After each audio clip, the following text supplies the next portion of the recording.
Ayo, what's up? Hello, hello. So this is gonna be my Dragonflight Survival Hunter guide. And for the people that don't know who I am, currently I am the highest rated survival hunter in Shuffle, and my experience is number 3, 6, and 9 in 3v3.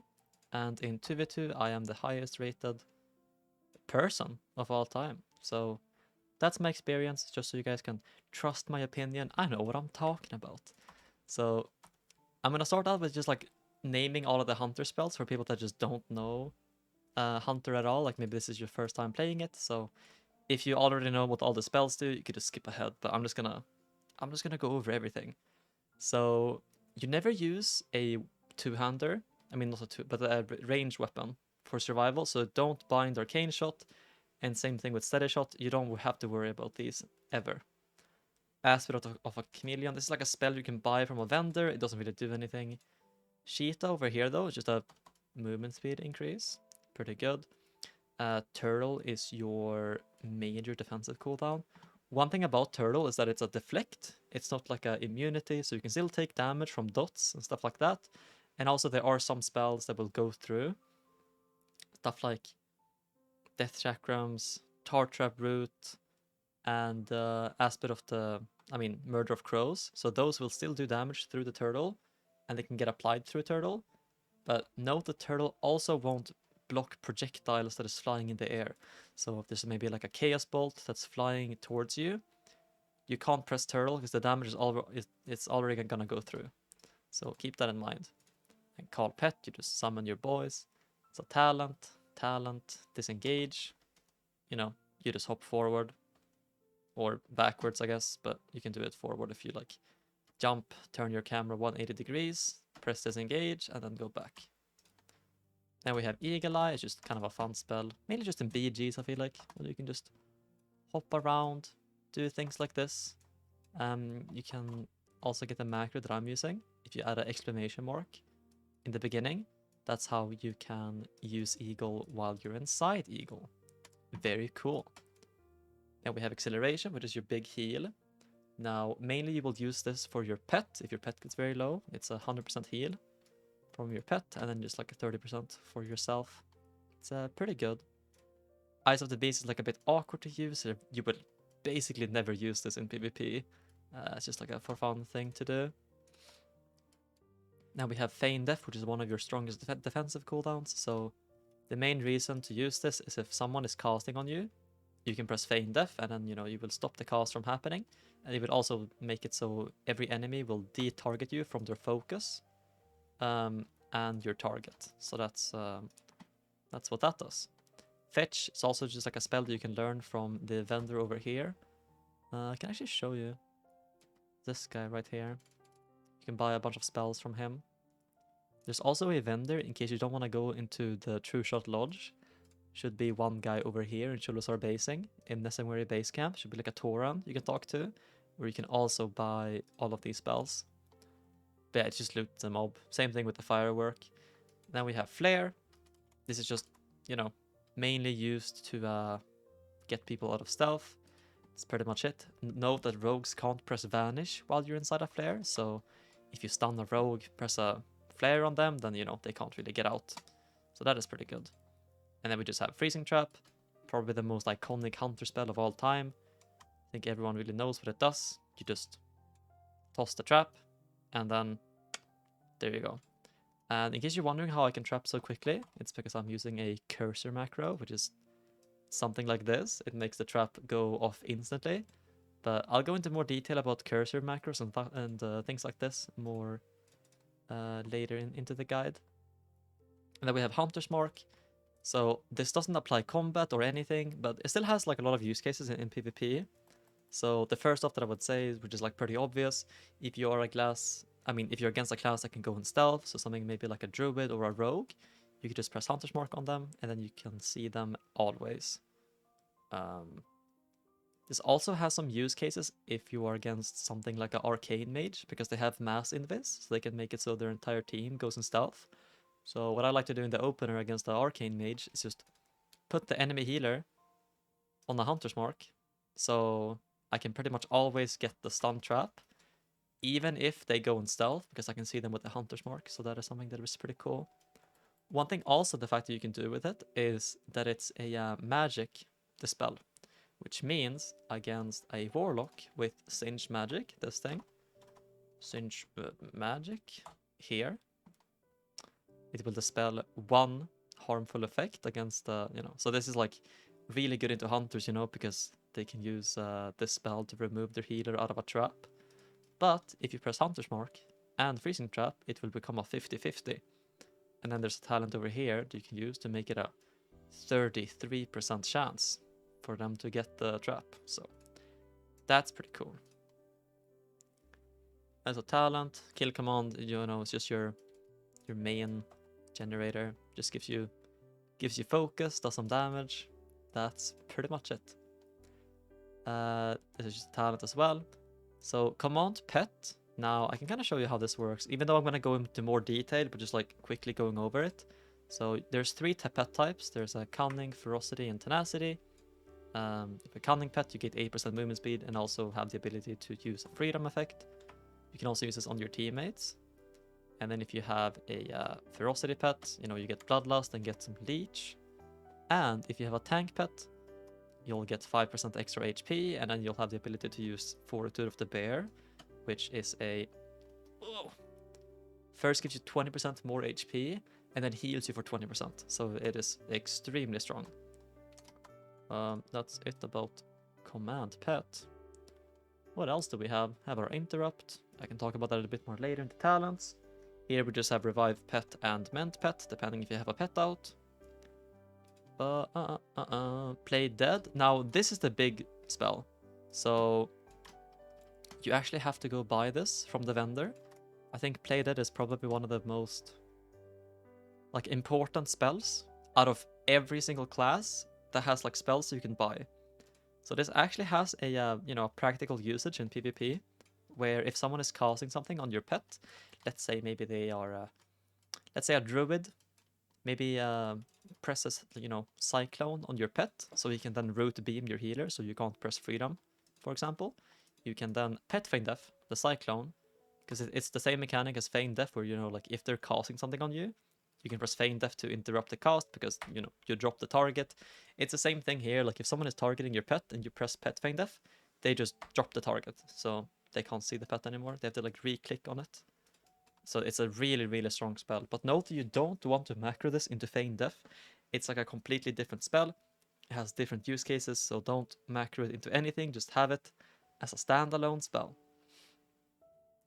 I think that's it when it comes to regular talents, because everything else is just a talent. Same thing here. I'll go over everything later. Yeah. That's it when it comes to all of the baseline spells, so let's hop into the talent tree. So over here we have kill command. This is just your most average spell. It's just gonna be used as a generator, or if you have basically nothing else to press. So pretty decent spell, just good to have. Here we have concussive shot, which is a talent that I would recommend basically all the time to play. The one thing about it though, about compared to wing clip, why it's so much better, is the fact that it doesn't cost any focus as well. So not only is it ranged, but it doesn't cost any focus, so that is insanely good. And then it is kind of troll that it says that steady shot increases the duration, even though you can't even use steady shot as survival. So this is just a thing that's left over from MM. I don't know why it's there. It's very troll, I guess. Yeah, cool. Here we have kill shot. This does a lot of damage. Survival also has a way to press kill shot when they're above 20% with your coordinate assault, which I will go over later, but just know that this does a lot of damage. And over here in this row we have Trailblazer. Now, in general, you kind of have some better talents to pick, so I wouldn't really recommend Trailblazer all the time. Although, there are some instances where you can play it, but just not all the time, I would say.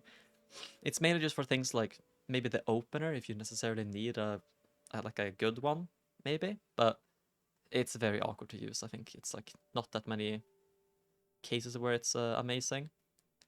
And then over here we have post haste. This is one of your strongest talents. You need to take it all the time.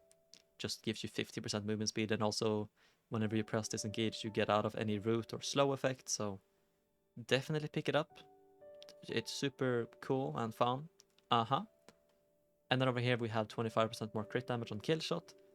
Now, it is possible to play without it, but just from like a personal thing, like I have won so many games just based off kill shot crits, and especially with the gear that I would recommend later, you actually do get a lot of crit.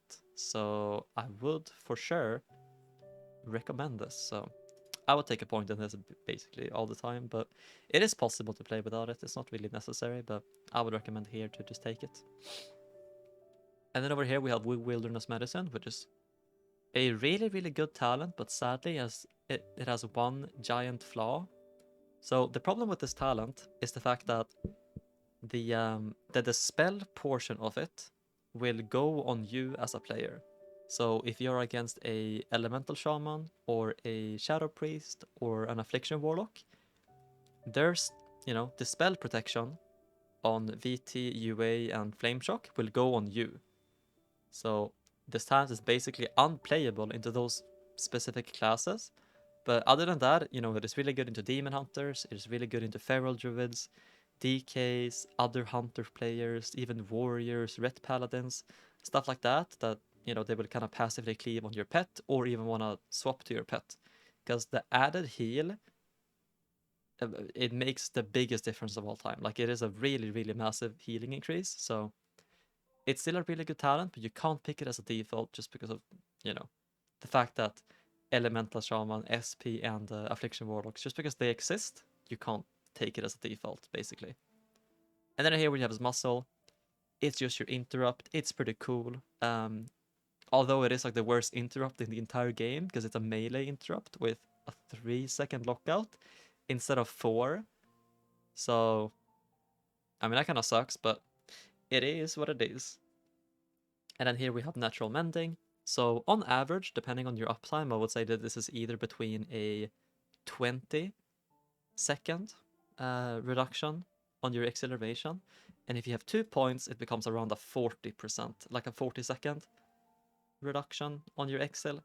But then again, everything here will just depend on how much uptime you have, but those are the top of the numbers that I got, so just think about it as like 20 and 40 seconds. Then over here we have Tar Trap, which is one of your strongest spells in the entire thing. It's extremely good, basically makes it so people can't chase you around pillars ever.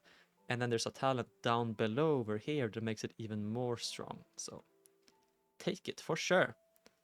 Then we have Misdirection, which you might think don't have a purpose in PvP, but there's a talent over here called Interlope, which is very interesting, but I'll go over that later when I talk about the PvP talents. But basically what it makes it, like it does so you will redirect any spell that you put Interlope on to your pet. So it is pretty good into things like ret paladins, where you can reflect a hodge over to your pet, maybe into a mage so they can't do damage to you in the opener, for example. Things like that. But it is kind of awkward to use because they cost both a talent and a PvP talent, but it has some use cases for sure. Then over here we have Survival of the Fittest, which is your wall. Maybe not the best wall in the game, but hunters don't really have that many defensive cooldowns, so just the fact that we're getting another one is like pretty cool. Won't really complain too much, so you'll take it. Then over here we have Trank Shot, which is just your purge. Nothing bad with it, nothing wrong with it. It's just a purge on a 10-second CD. Doesn't cost any focus either, so that's kind of cool. So you'll basically pick it up all the time. Then here we have Entrapment. Oh boy. Now, the thing about Entrapment is that this is not on the root DR, which means that you can just root someone for 4 seconds always. So even if you do like a full steel trap into someone for 8, you can then just follow that up with a 4-second root. And even if you're maybe playing with like a druid that is spam rooting someone, you can still root them, because it completely ignores the root DR. It's the exact same thing as Harpoon, where like it's a 3-second root, but it just ignores the DR. So it is a really, really powerful effect. And note, because it is magic dispel, You can also use it in the way where, like, against warlocks, you can cover for freezing trap. So that's kind of cool. It also makes it so bad demon hunters sometimes will just press reverse on tar trap, which is kind of funny because then you could just trap the healer afterwards. So that's something as well. This also goes through turtles. So if you're against like a hunter, you could just press tar trap on them and you will root them inside the turtle. And also, this won't get affected by people like walking into your trap. It's only the initial like deploy feature of the trap which will root people. So as an example, right? Let's say I'm like an enemy and I tar trap here. If I now walk into the root, I won't get rooted. Like, I will only get slowed. It's only the people that are inside the like initial circle that will get rooted from like the first time that it lands. Then over here we have improved traps. It's just 5 seconds of your trap, which is you will basically take all the time, because otherwise with the DR, without this talent, you'll have a moment in the game where the healer is off trap DR, so you can't trap them, but your trap is still on cooldown. So that is extremely awkward. You kind of just delay your go by like 5 seconds, which is, you never want that to happen. So I would always recommend having 2 points in improved traps. Then over here we have a useless talent, so you never play this ever in your entire life. It is really, really bad. Or you can take the actual good talent. So let's take the good talent. Here we have Born to be Wild. So one thing about this talent is the fact that games nowadays with the dampening change, that, you know, dampening kicks off super fast, games aren't really lasting that long. It really isn't that good. Mainly I'm using this because you can reduce the CD of Aspect of the Eagle, which is kind of cool, but for the most part it is not really the best. I think you get 16 seconds off your Eagle, which is, I mean, that's not bad, but it's not amazing. No, you get 18 seconds off your Eagle, actually, because it's 20% of 90 seconds. Yeah, true. So it's mainly being played for that. However, I would recommend taking it anyway because it leads into Sentinel Owl, which is a very cool spell, which I will go over later. Then here we just have Scare Beast, pretty decent into things like hunter pets, druids in cat form, bear form, travel form, whatever, shamans if they're in Ghost Wolf, and that's pretty much it. It can be worth a talent point if you're against a feral druid, but other than that, I feel like usually there are better things you can take. Trank Shot though, very interesting. I feel like it's very hard to actually get value out of this, so I wouldn't really recommend it. However, it is playable. I just think that there are better options out there because usually you will never be focus starved. Or even if you are focus starved, you'll have like other things to press instead. So I feel like relying on this wouldn't really make too much sense in my opinion. Then here we have Intimidation, which is a 5-second stun that comes from your pet. And it doesn't say on the tooltip. Well, let me see if I can get myself into a group so I can show with a raid marker.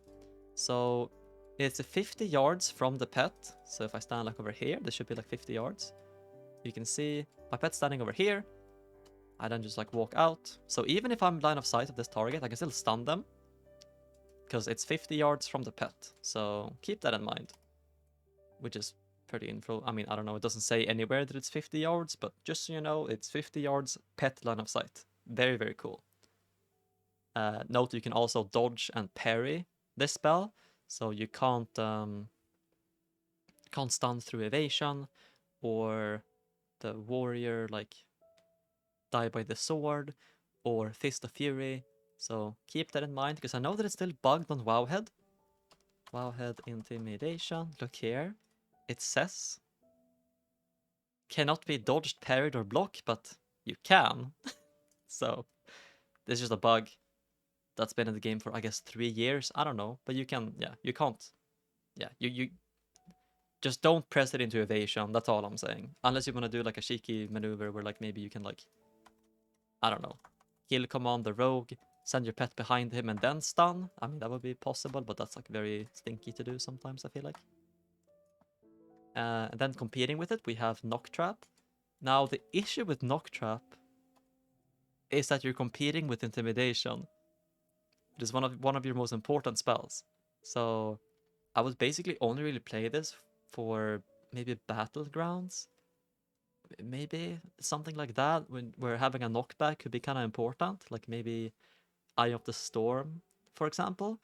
But other than that, I feel like there's not that many use cases for Knock Trap, sadly.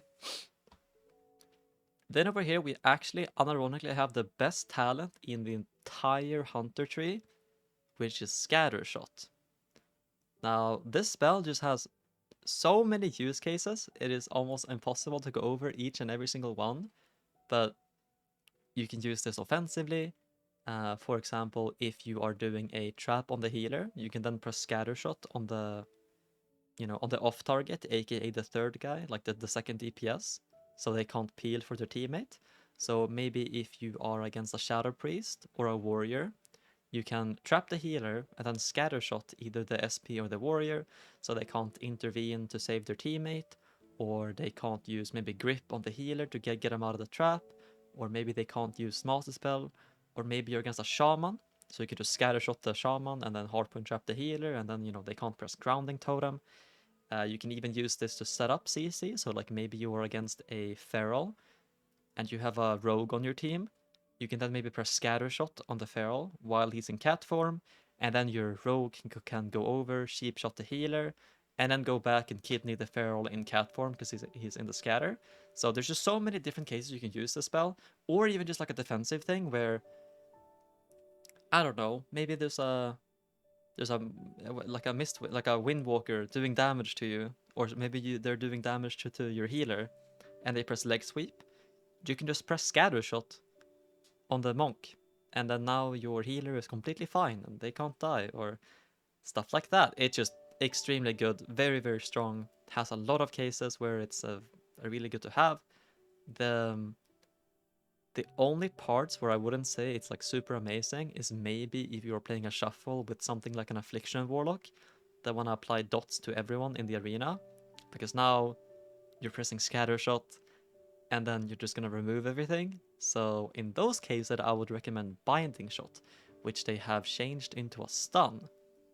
So how it works, you just put down like a little thing on the floor, and then if they walk out of the thing on the floor, they get stunned for 3 seconds. So it's just really used for stuff like that.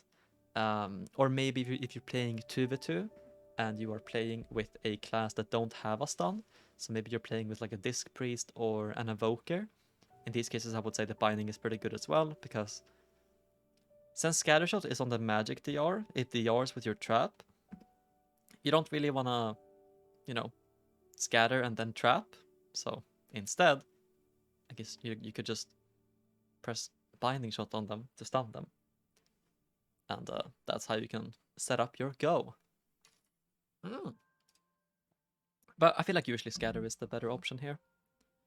Then here we have Rejuve Wind, which is just 20% heal if you want to take 2 points into it. So this talent is fine. I think it's going to depend on the matchup that you're playing against, if it's worth it to pick up and play. But just keep that in mind that it's like a pretty decent talent, but sometimes you can have other things that are better than it. Then over here we have Camouflage. So you might look at this and be like, oh wow, it's like a stealth that heals you, right? But there are way more things you can do with Camo. I would say the biggest one is the fact that if you and your pet are in stealth, then if your pet takes damage, you will also drop out of stealth. So keep that in mind. But if you go in stealth and then you summon your pet won't be in stealth, and your pet can do damage. It can even, take damage. You can stun people. You can kind of like do whatever, and it won't take you out. So this is extremely strong in 2v2 if you want to get like a better opener, because you can start doing damage with your pet in the opener, while also being in stealth so they can't see you. Or if you are maybe defending a node in a battleground, you can just, you see the enemy coming, you dismiss the pet, you camo, summon the pet, you can now spin the flag for like 1 minute, and there's nothing that the enemy team can do. You can still press mend pet and, you know, like acceleration to heal your pet, so your pet should be completely fine. I mean, it's just so much fun, especially in BGs and in 2s. In 3s, usually it doesn't really matter too much, so I don't use it that often in 3s, but especially in BGs and 2v2, it's really, really strong to do. Then over here, we have the weirdest spell of them all, which is Sentinel. So how this works is when you're out of combat, you get 1 stack every 10 seconds. Or if you spend 150 focus, you also get 1 stack. And if you have 5 stacks, it becomes usable.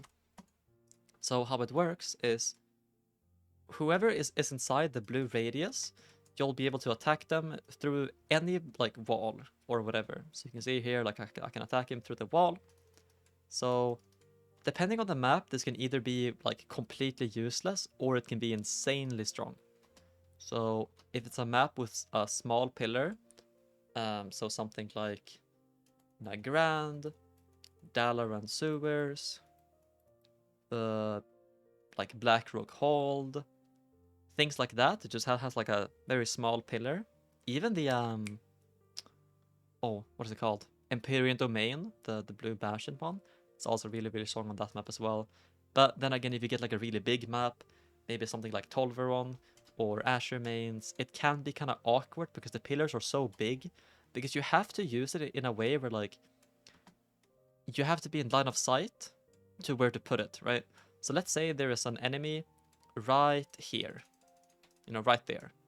Now I can't really use Sentinel to peek to them because I have to use it in a way like here, because you have to still be in line of sight of where you put the owl to be able to see them, right? So imagine if this pillar was really, really thick, I couldn't even like get around the entire pillar. So on thick pillars, and I just don't think it's very good at all. But there are some fun things you can do with it, like, you know, if you do this, because you can still see them, and then you can just like, oh my god, press spearhead, and you can just walk around, and it's so troll. It's kind of fun to do though. But there is one very dangerous bug with this talent that kind of makes it a bit awful in shuffle.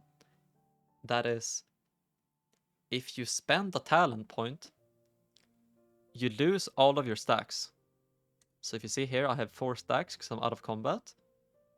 But then if I use a talent, I lose all of my stacks. So usually in shuffle, you know, you're like changing your talents all the time.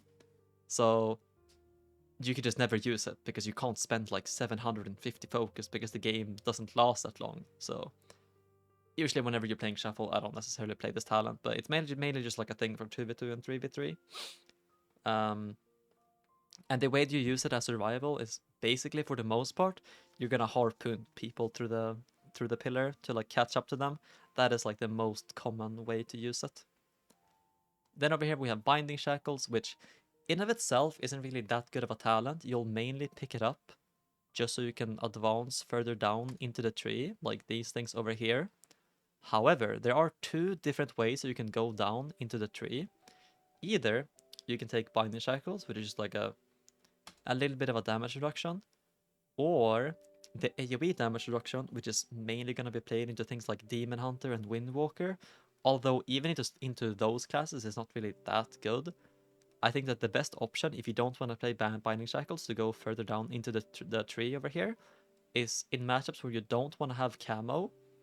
You can drop camo, and you can drop Binding Shackles. You can spend 2 points into pathfinding to get 6% movement speed to go further down into here. Although I feel like the 6% movement speed doesn't really do that much anyway, because you're already running so fast because you have 8% from your pet. And then with all of the gear, you know, like I'm already running at like 125, so I'm already pretty fast. But, you know, moving at 31% movement speed, I guess it's better than nothing. So in matchups where you don't need camo, you can for sure pick pathfinding. Like, it's not bad at all. But as a default page, I'm just gonna go this. Then over here we have the only spell in the game that does something if you let your teammates know that you're actually playing it.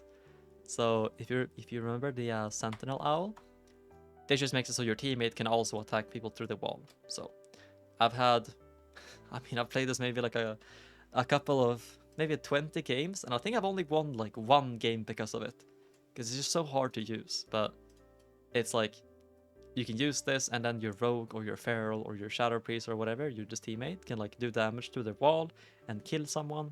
But like realistically, it is very hard to get value out of it, but it's really, really fun to play. So keep that in mind. It is actually not bad at all. And then this is just like a PvE spell. It doesn't actually do anything. It's completely useless. Then over here, we have Beastmaster, which is just 6% pet damage, which is not terrible, but you'll mainly pick it up just so you can go further down into more kill command damage and alpha predator. But at the moment, with the current scaling, I feel like it's not worth it to go down into here. But you can if you want to, but I personally wouldn't recommend it, so I'm just gonna ignore this side of the tree for now. Then over here we just have Keen Insight, which is just 4% crit, which you have to take anyway because it goes down into these spells. And then here we have Master Marksman, which is just a bit more damage, which is kind of, you have to pick up it anyway to go down further into the tree. So here, if I begin with the bottom nodes over here, we have Steel Trap, which is a 8-second root that is not dispellable, that does like some decent damage as well. But this is like a really, really good thing because it's not dispellable. So into classes like Demon Hunter that don't have a root break, you can do, for example, something like a scatter shot into a steel trap, and you basically shut them down for like 12 seconds, which is a very, very, very long time. So it is a really, really good spell to pick up for that. And the node above it is Serrated Shots, which is just, 20% more Serpent Sting and bleed damage, and also has like a little bit of an execute tied into it. So that's kind of cool. But then here we have the talent you take all the time, which is Death Chakrams. Basically think of this as just like a 10% damage increase that does a little bit of damage as well, and also gives you some focus. The one thing about this as well is that it's smart, so it won't break CC. So if you can see here, if I do the Death Chakrams, it bounces, but if I send the trap on this guy, it will no longer bounce to this target. Like it can't bounce. So I guess here I got unlucky. It like broke to Master Marksman, but that will basically never happen. This was just very unfortunate. Then we have Explosive Shot, which is a spell that does a lot of damage because you have a talent over here that gives you 40% more damage of it. So for survival, this does the most damage out of any hunter spec. But the only bad thing about it is that it's dispellable, and the node above is, I believe it's bugged. Arctic Bola, which is your Mongoose Bite, also has a chance to fire a Bola that does some damage. But this can break your freezing trap. So let's say I trap this guy. I press my Mongoose Bite. Let's see if the Bola can... Oh, I don't even have it. Oh, wait. Hold up. Wait a minute. There we go. I wasn't even playing it. Let me show you here.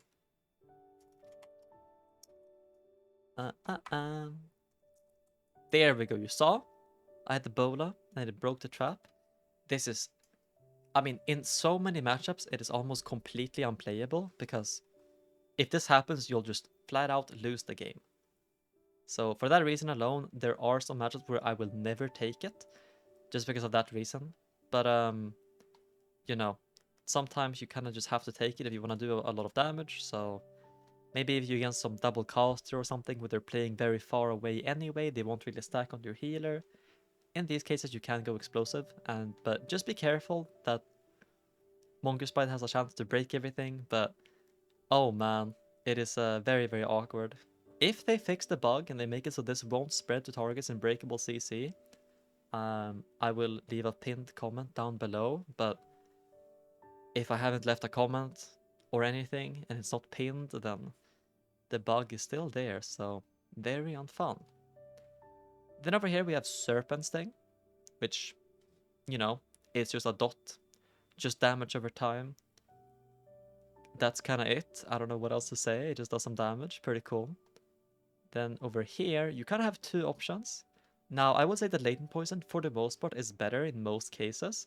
How it works is that, you know, you just put down Serpent Sting, and the dot and the application will apply a stack of latent poison.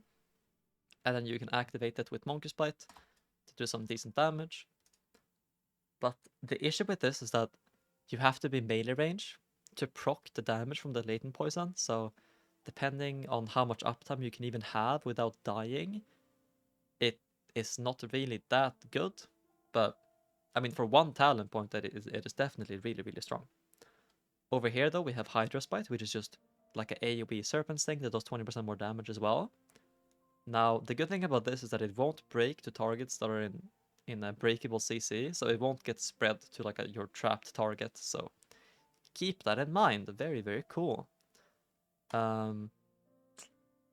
Yeah, usually that doesn't really matter which one of these you take. You can honestly just like play around with it and just play both. Although I would say that in most games, Latent Poison will be the better option. However, I mean, Hydra's Bite isn't bad. Like, you can still play this for sure. So yeah, I think that's everything when it comes to the Hunter tree. So let's talk about the Survival Hunter tree.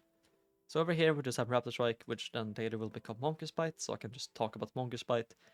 How it works is that you just press Monkey's Bite, and then you get a damage increase, press it again, get another one, again, even more damage, press it again, and then at 5 stacks it does the most damage, so you get 75% more damage with this, and you can't extend the duration of your Monkey's Bite, so this is going to be your most damaging ability. I feel like usually in an arena sense, it's going to be maybe around 30% of your damage, like 30 to 35, depending on the matchup.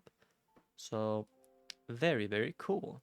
However, one thing that you have to be very, very careful of, and this is something that I see a lot of beginner hunters do, is that they keep forgetting how squishy survival is, and they get way too horny with their Monkey's Bite stacks. Like, they will literally just like go into the most dangerous situation just to spam Monkey's Bite.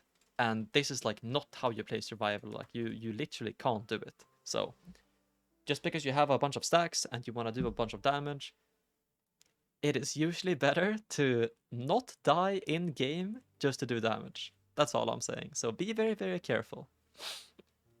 And then over here we have Wildfire Bomb. It just does a lot of damage. Pretty cool. Nothing really too special. Kind of just want to press it on cooldown. Here we have Tip of the Spear, which is just your generator gives your spender more damage. So pretty simple. Pick it up. Over here we have Harpoon. Now with this you have to take this talent, which makes it so your Harpoon is a 20-second CD instead of 30. It also gives you some damage and also some focus. But the weird thing about it, where it says killing an enemy resets the cooldown of Harpoon, this also works on enemy pets. So let's say you were against a monk and he summons Swen, the blue cat. If Swen fades after 30 seconds, you still get a Harpoon reset. Or if you're against a warlock and he sacrifices his pet, you get a Harpoon reset as well. Or maybe if you're against a DK and the DK pet dies, you get a Harpoon reset. If you're against a hunter, blah blah. Like whenever pets go away, or if they die, you also get a terms of engagement like reset. So that is very, very cool. However, in BGs, this is like the most fun spell of all time. The fact that people die all the time, because it also works on assists. So if you're just keeping up a certain thing on like a lot of the team, or maybe you do like an AoE bomb, for example, then you'll get like Harpoon resets from this. So that is like very, very, very cool. One thing to keep in mind though is the fact that Harpoon has a dead range, so you can't use it in melee range. So you have to be like over here. Yeah, like here to use Harpoon. So keep that in mind, because it's really good to use it for the root, because it's not on root DR. But you kind of have to like walk back before you want to do it, because otherwise it would have been really handy to maybe be in melee range and then Harpoon trap when you're close to the healer like this, so they get rooted so you can't miss your trap. But you kind of have to like walk out and then harpoon trap, so keep that in mind. Then over here we have ferocity, which is just 10% more pet damage, which isn't bad, but we'll go over this later because depending on the build that you'll play, either you won't pick it up or, you know, it's not really necessary, but usually you will have a talent left over to play this. I'll just finish the hunter tree over here because I just want it to be complete. Wait 1 sec. Let's just say this is like a good default. There we go. Then over here we just have Bloodseeker, which is just your kill command now also applies a little bit of a bleed and gives you attack speed. One thing to keep in mind is that this works on other bleeds too. So if you're playing with maybe something like a Feral Druid and they bleed like a bunch of people, you also get the attack speed. But keep in mind there's a very big difference between attack speed and haste. So attack speed is just your melee swing. So here, right, your attack speed. You can see here I'm attacking every 3 seconds. But if I press kill command to apply a bleed, I'm attacking every 2.8. If I do it on 2 targets, every 2.5, etc, etc. So not to confuse this with haste. It's only attack speed, so it's your melee swing timer. Over here we have Eagle though. Also you play it because it goes into the other things. Eagle is just, you know, makes your melee spell ranged for 15 seconds. Very cool, you'll take it all the time. Over here though, we have Guerrilla Tactics, which just gives you an extra charge of bomb. Also get 50% more damage on the initial damage, which is really, really good, so you'll take it. Over here though, we have Lunge, which is one of your strongest iterations of the new Survival Hunter. This is like why I just love Survival so much this expansion, because 3 yards is actually like a very long distance. So if you see here, I can attack the man from this, like look how far I am. So before, without the talent, you have to be like here to attack them. But I mean, look how far I am. So you can just dodge in and out of combat so easily because your range is just so big. So you can just like Mongoose Bite from here, go like, you know, like you see how far away I'm playing, even though I'm still attacking him. This is kind of how you want to play Survival. You don't want to be like melee range all the time, like inside them. Just play like this, and then they can't really do anything about you, right? So this is kind of how you want to play the game. I mean, it's like such a cool spell, and also the fact you get like a bit like a longer kick range as well really matters. It's an insane spell to take for only 1 talent. Then over here we just have AoE spells. Don't care about those. Here's Mongoose Bite I talked about earlier. Then over here we have a useless talent, never play it. This is just 25% more damage, so bombs usually are around 20% of your damage overall in an arena, so getting 25% more damage is not bad at all. And here we have the man himself, flanking strikes. Wow! Now, in previous expansions, this didn't really do that much damage. Also, there we go. But now, it actually hits for a very large amount. One thing as well about it is the fact that it gives you and your pet focus. So if you don't know why this is important, you know the pet claw ability? Over here, claw, bite, and smack. If your pet is above 50 focus, it does 100% more damage. So, but like if your pet has 100% uptime, it will never reach 50 focus unless you press flanking strikes. Now your pet is above 50. Damn! And I just did the big bite, so that was like 77k instead of, yeah, like 38. Like, wow. So that is kind of cool as well with flanking strikes. It just makes your pet hit a little bit harder as well. Kinda cool. But this is for the most part going to be used as a gap closer and a generator at the same time. But I feel like usually you can just press it on cooldown, and if you want to get more value out of it, try to press flanking strikes at least once every single time that you land a freezing trap. That's kind of like the memo that I go for, just so I remember to get value out of it, because if you don't press it, you won't get value out of it, right? But So yeah, try to just press at least one flanking for every freezing trap that you do. So that's kind of what I would say. And then over here we just have 10% more Mongoose Bite damage. You'll take it basically all the time. Pretty good, can't really complain. Then over here we have Viper's Venom, which depending on the build you're playing, either you will take it or maybe you won't. So you might think that it's pointless because you already are playing Serpent Sting over here. However, your Mongoose Bite, because it just fires off an arcane shot. So it's not that you're extending the duration, you're actually firing off an arcane shot. So a Serpent Sting. So you get the initial damage as well. But the initial damage also procs a latent poison. So you just have a chance to just do more damage essentially, like with your Mongoose Bites. Like it's not a bad talent at all. So either taking 1 or 2 points into this, even with Serpent Sting over here, I would say is very, very worth it. Then this is just like a bad talent, just stop. Okay, it's just bad. Here though, 10% more damage, we'll take it. Here it's 20% more damage, I'll take it on flanking strikes. And 8% on bomb, very cool. It's a useless talent, like it's so bad. Here though, we have the biggest lad of them all, which is coordinated assault. God damn! Now note you have to kind of take 1 or 2 points into this to even make it usable, but how it works is that you shard someone and it does some damage, and then your next pet claw, smite or back or smack will give you a buff over here that empowers your next bomb or kill shot. So it's not actually a damage increase. You only use it because it makes it so kill shot is usable on any HP target, and also so you get this buff.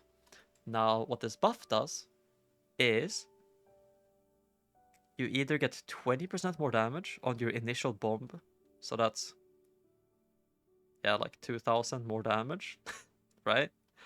Or 50% more damage on your kill shot, which is 25k more damage. So you have the option to either empower your bomb or your kill shot. You want to always prio kill shot. Very, very, very, very, very important. So get some type of weak aura or maybe like a Telmuan or whatever to just track this buff, because it only lasts for 3 seconds after your pet has used a claw. And then just press kill shot.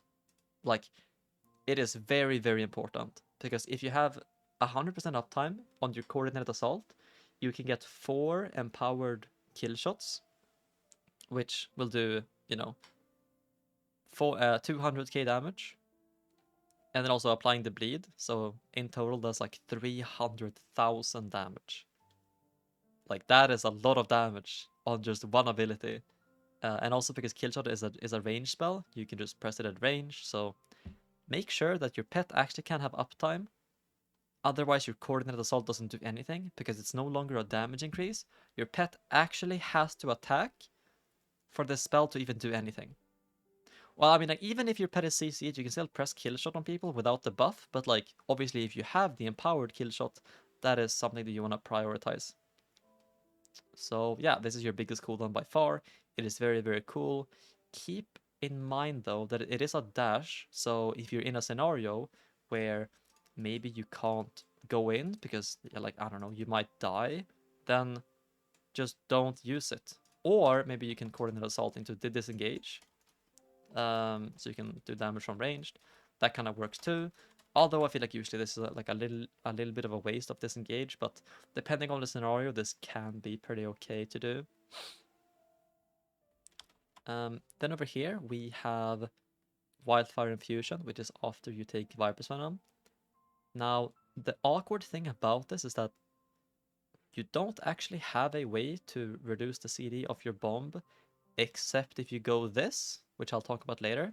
But without playing this talent, I feel like it's kind of bad, because, I mean, I don't know. I feel like it's not really that good, because usually what will happen in the opener is that you will just press bomb, and you wait, and you press bomb again, and then now you will never have an opportunity to double bomb in like 20 seconds. Like it will take like a very, very long time. Because the reason why you want to play Wildfire Infusion is because you get 3 different bombs. So the second bomb is a guaranteed different one from the one that you tossed earlier, which means that you can just do like a bomb. Well, let me show you. So if you have the talent, you can just press bomb and then bomb again without overriding the buff because it's a different bomb effect.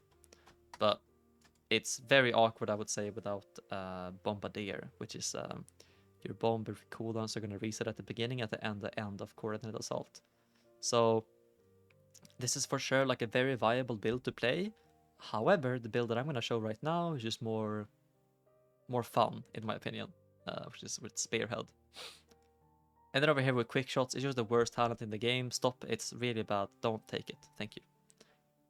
And then we have Killer Companion, which is just 10% more kill command damage, which isn't really that good, but it leads into Spearhead.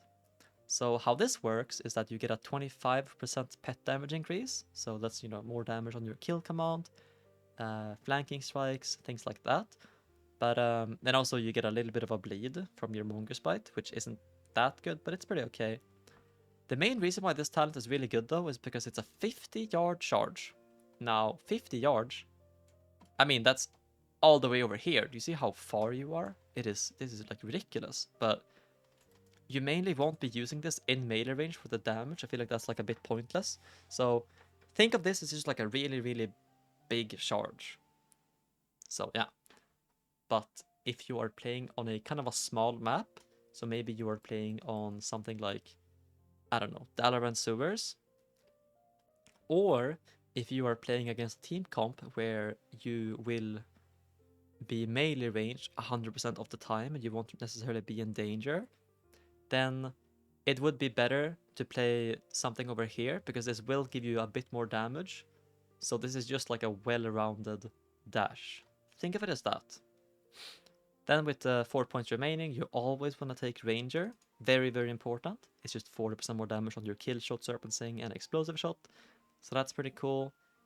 And now with these, actually, I would say that this is like every game you play this.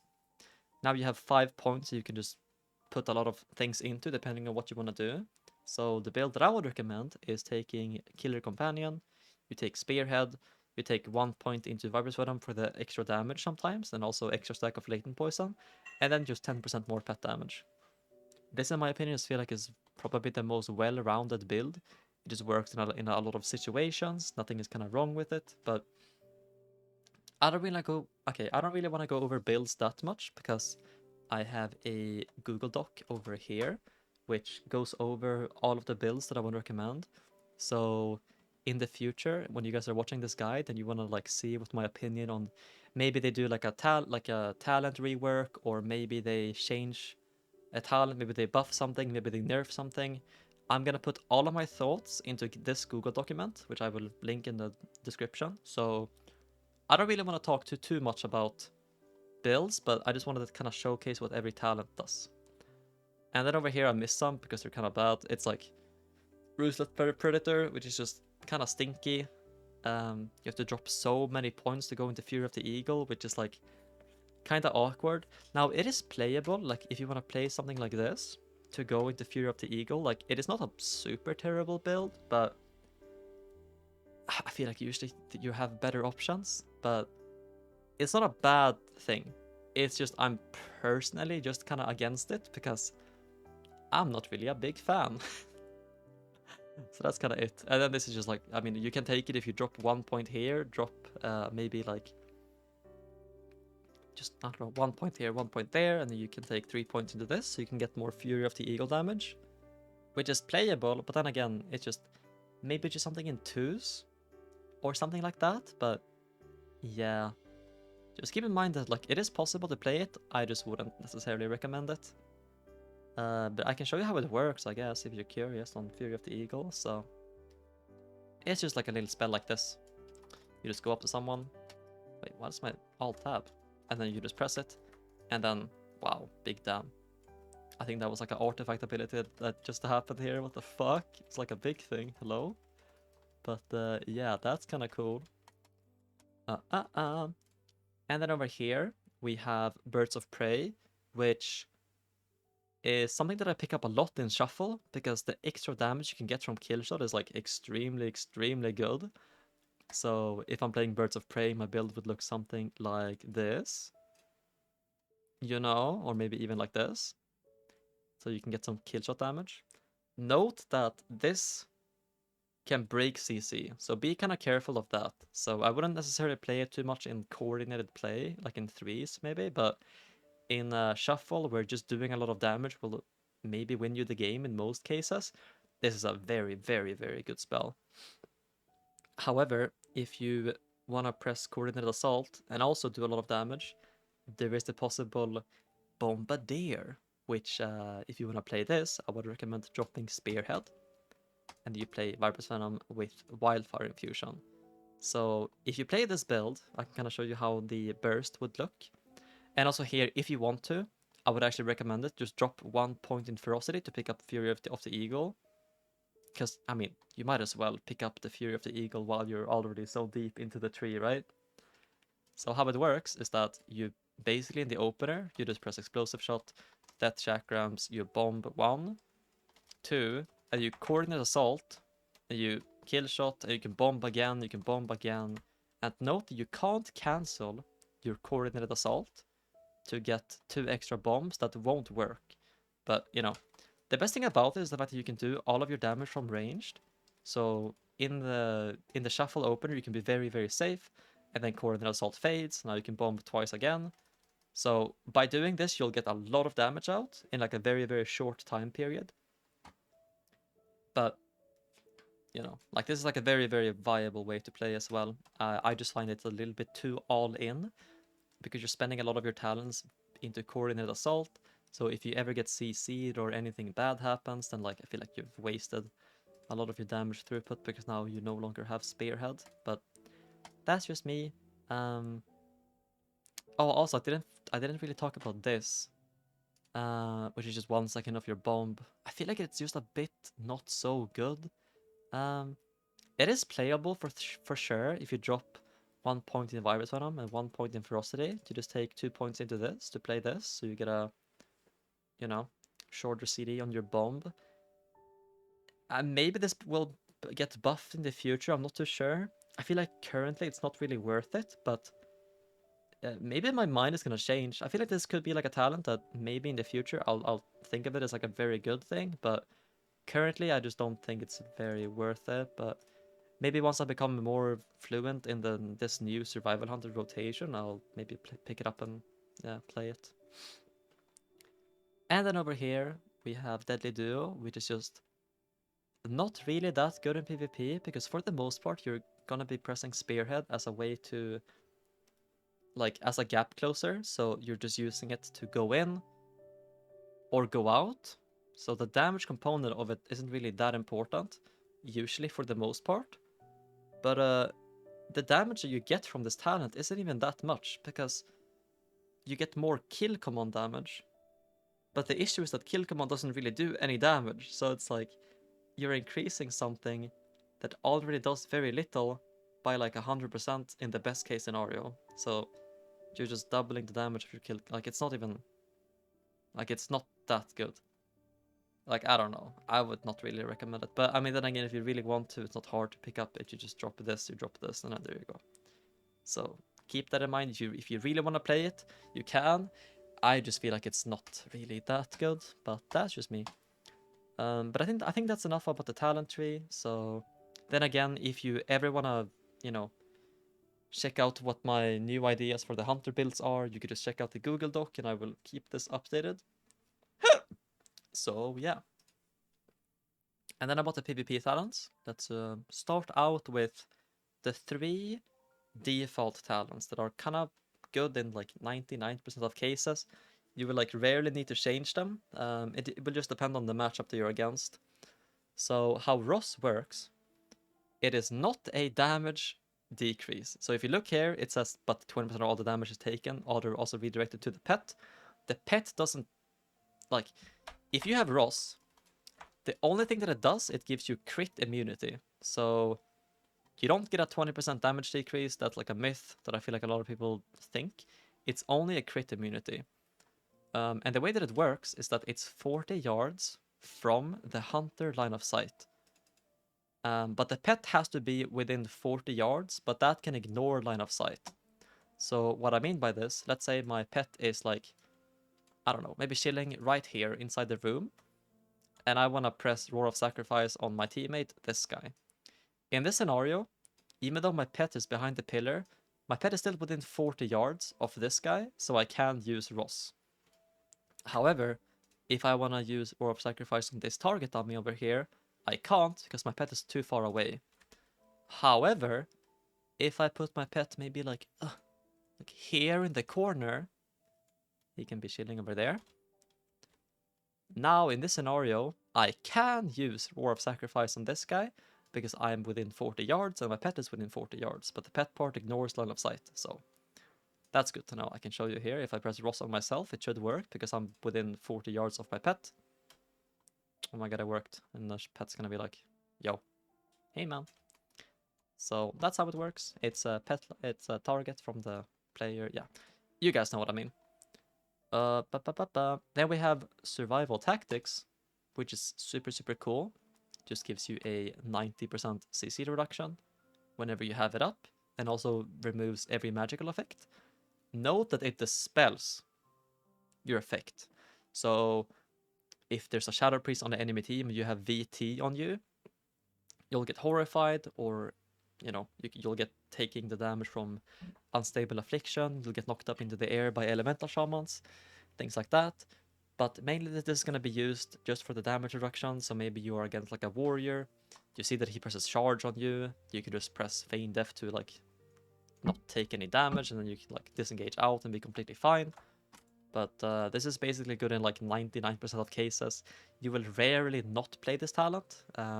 Maybe if you're super confident in your kiting ability and you want to take something like Mending Bandage, maybe. That would be like the one thing, but other than that, I feel like this is just like a really good default spell. Then over here we have Camerial, which is also an extremely strong spell. So the way that it works is that it always cycles in the exact same order. So you press Camerial, they will always get slowed for 90%, and then they will get silenced, and then they get the damage and healing decrease. Note that all of these are dispellable by poison, but if you dispel one effect, it will cycle to the next one. Okay, my game crashed, the fuck? So, let's say you are a druid, maybe, and you can shapeshift slows, but if you shapeshift a slow, it will automatically trigger the silence effect. But if you can't apply the slow, then the silence and the damage reduction will never happen. So for example, if you press Camerial into a paladin with freedom up, you can't apply the slow, therefore the silence will never happen. So keep that in mind. Also, a really good thing about this as well is the fact that the trinket removes every slow root and everything. So if you trinket while you have the Scorpion Venom on you, it will trigger to the Spider Venom instantly. So if you're in a scenario where you're stunning someone at very low HP and they need to trinket to survive, you can just stun them and then press Camerial. If they trinket this stun right now, they will get silenced and die, usually. So that is something you can do with it as well. So it's a very cool spell.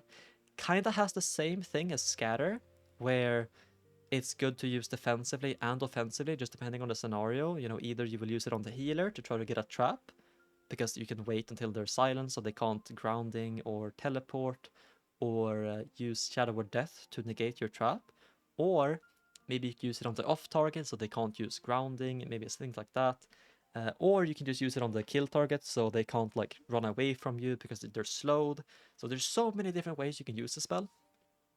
But once you kind of understand how it works and you play around with it, you're gonna see that it's extremely strong. Then the fourth talent that I would say is really good is Mending Bandage. Now this is mainly going to be played into things like Assa Rogues and Feral Druid, and depending on the matchup, either you would drop Camerial or Tactics for this. It just kind of depends, but it is mandatory into Feral and Assa, so just keep that in mind. Usually what you're using it for against Assa Rogues is for their death mark. Oopsie days. WoW had death mark. Just basically makes it so all of their bleeds do 100% more damage whenever they have death mark on. So make sure you track this spell. And against ferals, usually it's feral frenzy. So this little spell, ta-da! It just does a lot of damage over time, 45 second CD. So these are the big 2 cooldowns that you need to have bandage available for. But if those, you know, spells are on cooldown, then you could just use mending bandage kind of like whenever you want. But obviously you will get more value out of it if you remove a lot of things. But yeah, that's kind of the way that you use mending bandage. Also note that you don't have to channel the heal to be able to remove poisons. You can just do like a quick channel like that, and you will still remove everything. So keep that in mind. What else is there? Then the then the 5th talent that I would recommend, that is like a really, really good one, and then everything else is kind of mediocre, is Trank Darts. So in my opinion, I feel like the tooltip is written so poorly, so I'm gonna see if I can try to make it a bit easier to understand. Whenever you purge someone or successfully kick someone, you also reduce every other magical debuff that is, every other magical buff that is dispellable by 4 seconds. So let's say you are against a druid and they have, you know, wild growth, rejuve, and life bloom on them. If you dispel one of them, it will remove 4 seconds of every other buff. So that is what it's used for. So if you're against a Resto Druid or a Evoker healer, it is extremely good because both of those classes have really insane healing over time effects. So by you just kicking someone and then, you know, purging them, you'll first up remove 1 buff and then reduce everything else by 8 seconds.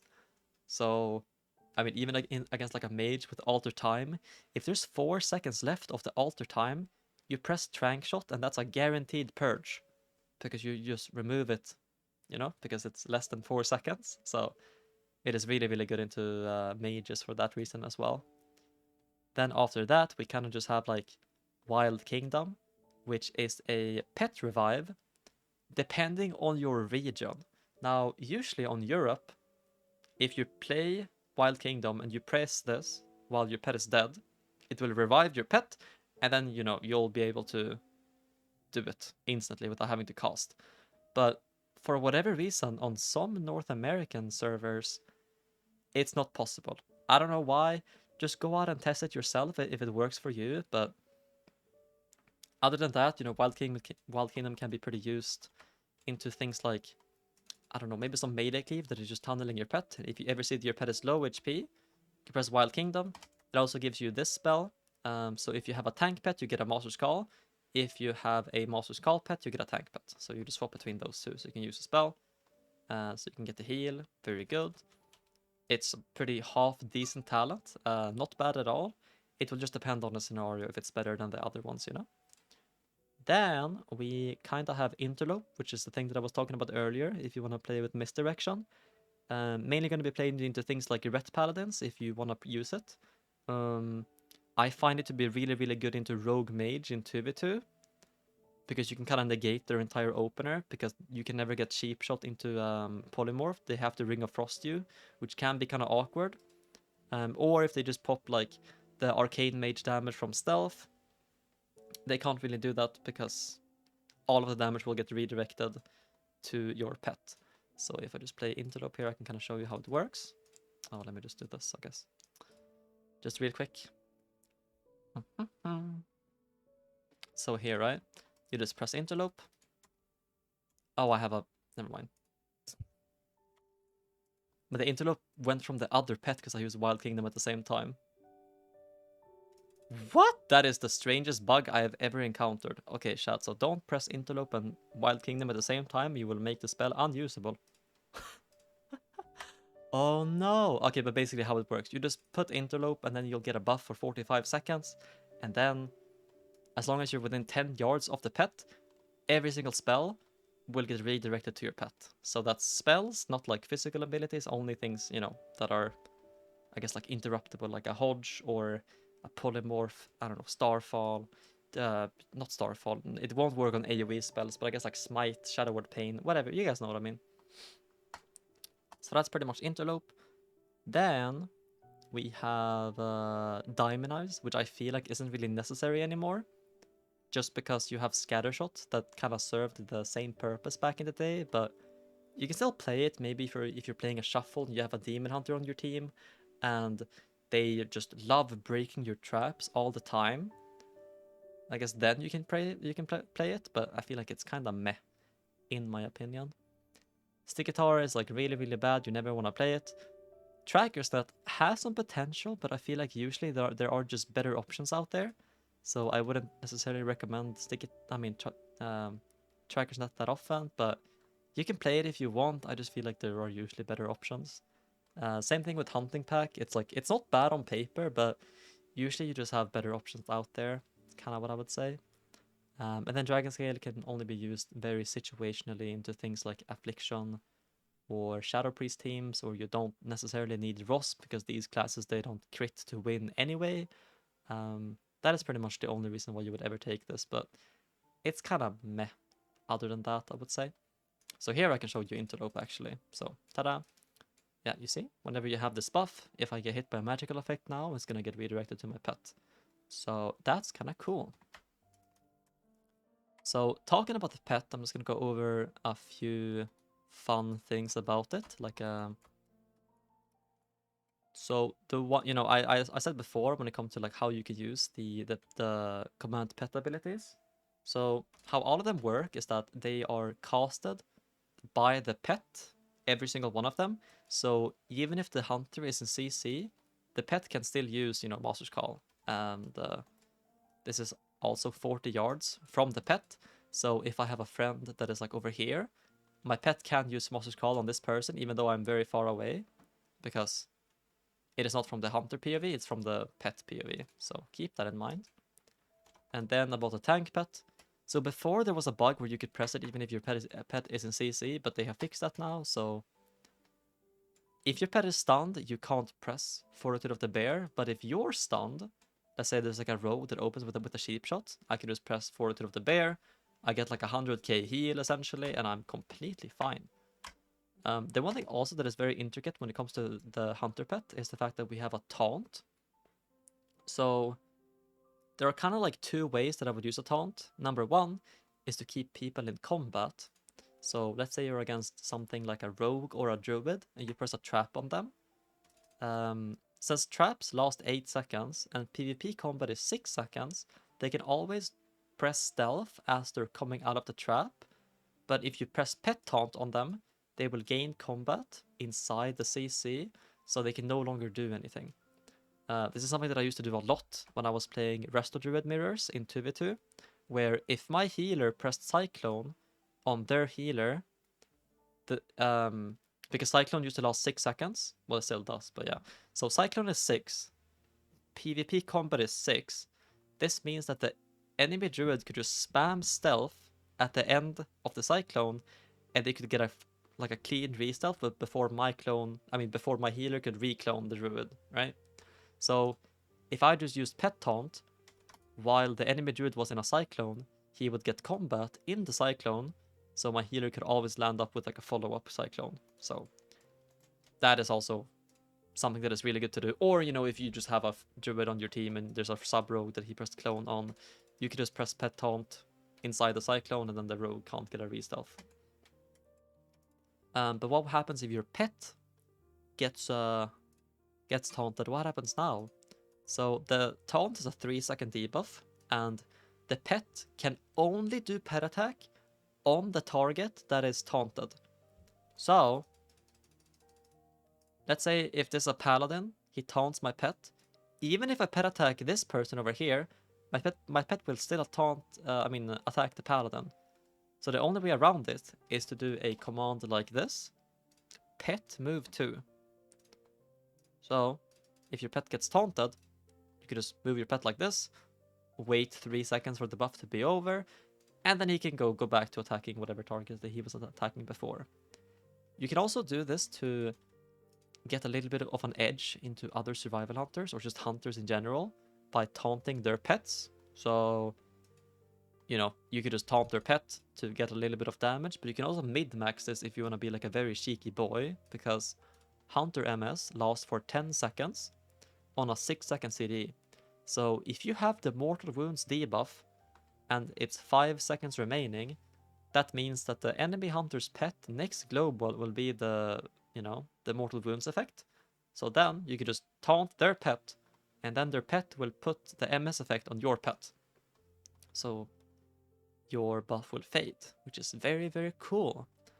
But other than that, you know, you can taunt Demo Warlock pets such as the Pit Lord, which will come out of the Nether portal, or maybe their Tyrant, or maybe you can pet taunt Suen. You can pet taunt like the Elemental Shaman pets, so they attack your pet for like 3 seconds. So it still has a lot of cases like that where using pet taunt is like very, very good. So make sure you have a keybind for Growl. It is a very cool spell. And also I can show you a website when it comes to how to get pets. So that would be Petopia that I would recommend. So you can see here what all the pets do. Note that this thing is actually outdated at the moment, because this used to be the spell that you got before, but now it's the new tank pet ability. So you just want to have like any of these pets over here. So if I go to the stable master, I can show you which pets that I have. So I have a undead raptor. The reason why I have it undead is because undeads are immune to certain CC, such as, you know, polymorph, sap, hibernate, scare beast, things like that, because it's an undead. So that's why I kind of have this as like a main pet. And how you get them is to just get the simple tune of bone binding. And the easiest way to learn this is to just go to Maldraxxus over here. And then you can go into Plaguefall and just play this dungeon on normal difficulty and then just kill a bunch of mobs inside the dungeon. And you should be able to get this in like 5 minutes. Like, it's a very, very high drop chance. But yeah, but the worst thing about an undead is that you can't play them into Ret Paladins, because Ret Paladins have a spell called Wake of Ashes, which is a 5-second stun on your undeads, which is not cool at all. So just make sure that you don't have this into Ret Paladins, it should be fine. So as your secondary pet, you want to be able to have just a regular beast. Now this doesn't have to be a raptor. This could be something like, you know, a hyena or a rodent, because we actually got a new rodent this expansion. We got an otter. I think they're very, very cute. So if you want to have one of these bad boys, you know, you can just have them. Kinda cool. And then the third pet will be a ferocity pet, mainly gonna be played outside of the arena, so maybe like a BG where you can press Bloodlust, or if you're just doing World Quest or just things like that, where having the Leech and the Bloodlust can be kinda beneficial. And then your fourth pet is just gonna be like a tank pet, so this is mainly just gonna be picked into things like Rogue Mage, where you can die like 100-0 in a stun lock. Yeah. That is pretty much it. It's very hard for me to say like what is the definitive best pet, because it's just it just kind of like depends. But basically, I would just recommend swap between a undead raptor, a regular beast, cunning, and a tenacity pet. That is kind of the 3 pets that I would recommend swapping between in the arena. So that would just depend on the matchup, and if you need to have Master's Call, or if you need the extra tankiness, it just kind of depends on the matchup. So it's very hard to say. And then for racials, maybe you can see that I'm Night Elf. Wow, why did I go Night Elf? Well, they have changed this set bonus, so now everyone gets 15% CC reduction. So you don't necessarily have to be human or orc anymore, so it just opens up to other things. So I would say that the races that I would recommend are... Oops, I didn't even open these up. Oh, I closed down this League of Legends thing. So it's still human. Human is not bad still, because you can play with double DPS trinkets. Or, I mean, even just using like the trinket for human to get a 30-second CD more like on the stun reduction, that's not like super terrible, but it's not really that amazing. So therefore I wouldn't recommend human anymore, but you still can play it if you really want to. But the best race overall, I would say, is Dark Iron Dwarf, because they have Fire Blood, which just removes every debuff in the entire game. Note that you remove things, you don't dispel them, so you don't get hit by like the negative effects of the effect. So even if you have like a VT on you, you won't get horrified, things like that. It is extremely, extremely strong because you just get so much main stat. Like you get so much. It's like a bit ridiculous. So I would say Dark Iron is the best, but like I just can't play Dark Iron because they're a bit too ugly. So I am Night Elf because you can do Shadow Meld to just, remove CC. So if there's like a Chaos Bolt flying in the air, maybe there is a Storm Bolt flying in the air, I could just time my Shadow Meld. So as it's about to land, I could just ignore it. Or if maybe there's like a bunch of damage flying in, like maybe like a lava burst or whatever, you just press Shadow Meld and you immune all the damage for like a split second. Very, very cool. And if you want to play Horde, I think the only race that is still good is Orc. So it might not seem amazing because like, oh no, hardness isn't as good anymore, but it's still 5% more stun reduction than just having the 15% from this. And then also you get 1% more pet damage, and you also get like 600 agility, which isn't that bad. So I still think that Orc is the best race for Horde side. And then when it comes to the gear, I don't really want to go over gear too much because I feel like it's not really necessary for like a video guide, because you can very easily just check out any of my commands to find out what the best gear is. So I have a biz list. Let me see if I can find it. I have it here somewhere. I'll take a screenshot actually. Very professional guide maker right now. Here we have it. So you could just pause the video, go over everything, and then yeah, that's the best in slot, I would say. And then when it comes to all of the gems and everything, I have like a pastebin for this. I will link everything down below. You can just read this at your own pace. I have all of my add-ons, all of my keybinds, all of my macros, everything here as well. So I won't really go over macros and everything too much because I have them explained over here. So if you wanna go over them later, you can go into the description and I will have everything linked down below. So let's see, let me open this up again. Here, but I'll talk about what the tier set does because I feel like a lot of people misread what it actually does. So, can I remove the top bar? Hello? Thank you. So, the 2 set is just 15% more damage, right, on your Mongoose Bite. Pretty good. But the 4 set, it is 50% more damage on the base hit of Mongoose Bite. So, you can't just take all of your stacks and then apply 50% more damage increase. That's not how it works. If you look at the chat here. So Mongoose Bite does 23% more damage, and a 5 stack is 75% more damage. So you would think that like, oh, well, you just do like 23,000 times 1.75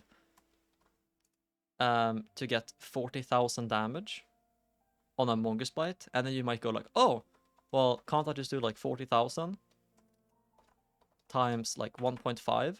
So if you have a stack, I mean, if you have a tier set proc, it will do 60k. Like, no, that's not how it works. How it actually works is that it adds it on top of the multiplier. So instead of doing 60k, it would do 23,000 times bracket 1.75 plus 0.50, 51,000. This is how much damage it would actually do. So it just adds like 10k more damage to a 5 stack, which isn't bad, but it's not as amazing as you might think. Yeah, just keep that in mind. But it's still really, really good. The 4 set is amazing. I would recommend taking it. Everything except for helmet, because the shoulder is verse mastery, haste verse, crit haste, and then crit haste over here as well. Pretty good. So that's enough about like the gear and the talents and everything. So the reason why I really like having video guides is because you can actually, like, I can tell you guys how to actually play the game. So now I'm gonna be talking a little bit more on how you actually do damage. So obviously when I'm hitting the target dummies, it won't be super realistic because, I won't get CC'd, I am in no danger of dying, I won't have to CC people. I won't have to use like, you know, mend pet or flare or things like that. But I'm gonna be trying to be like as like realistic as possible. So I'm gonna be adding things like a stun as well baked into it. So I'll show you like the most common opener that I will do.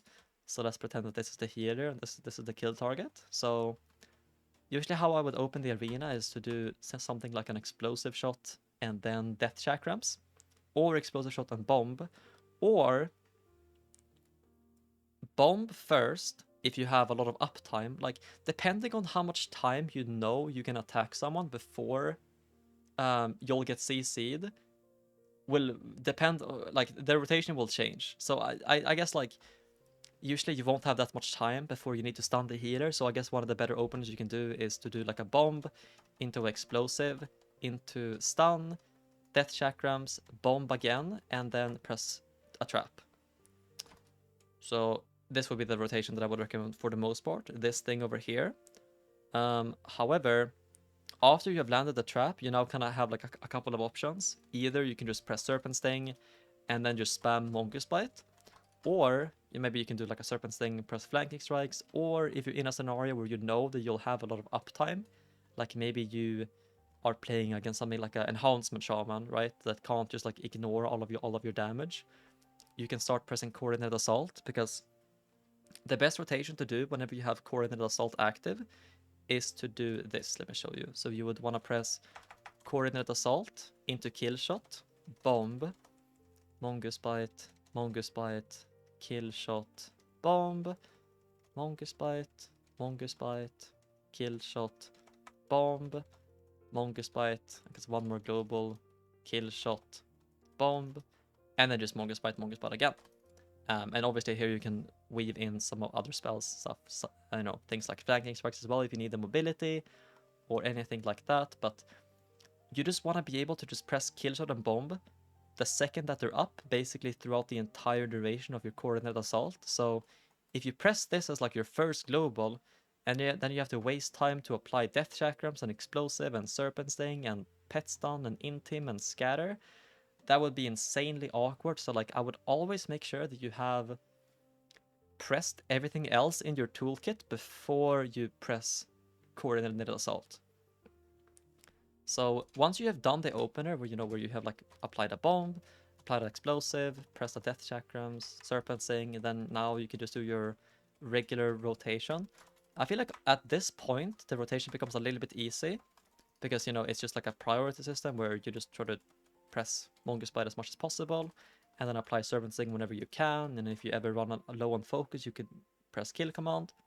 But the one thing about the PvP rotation is that you want to over-prio Mongoose Bite more than anything else in your entire toolkit, because you can always guarantee to press Mongoose Bite when you're in melee range, but you can't guarantee to press it at ranged, right?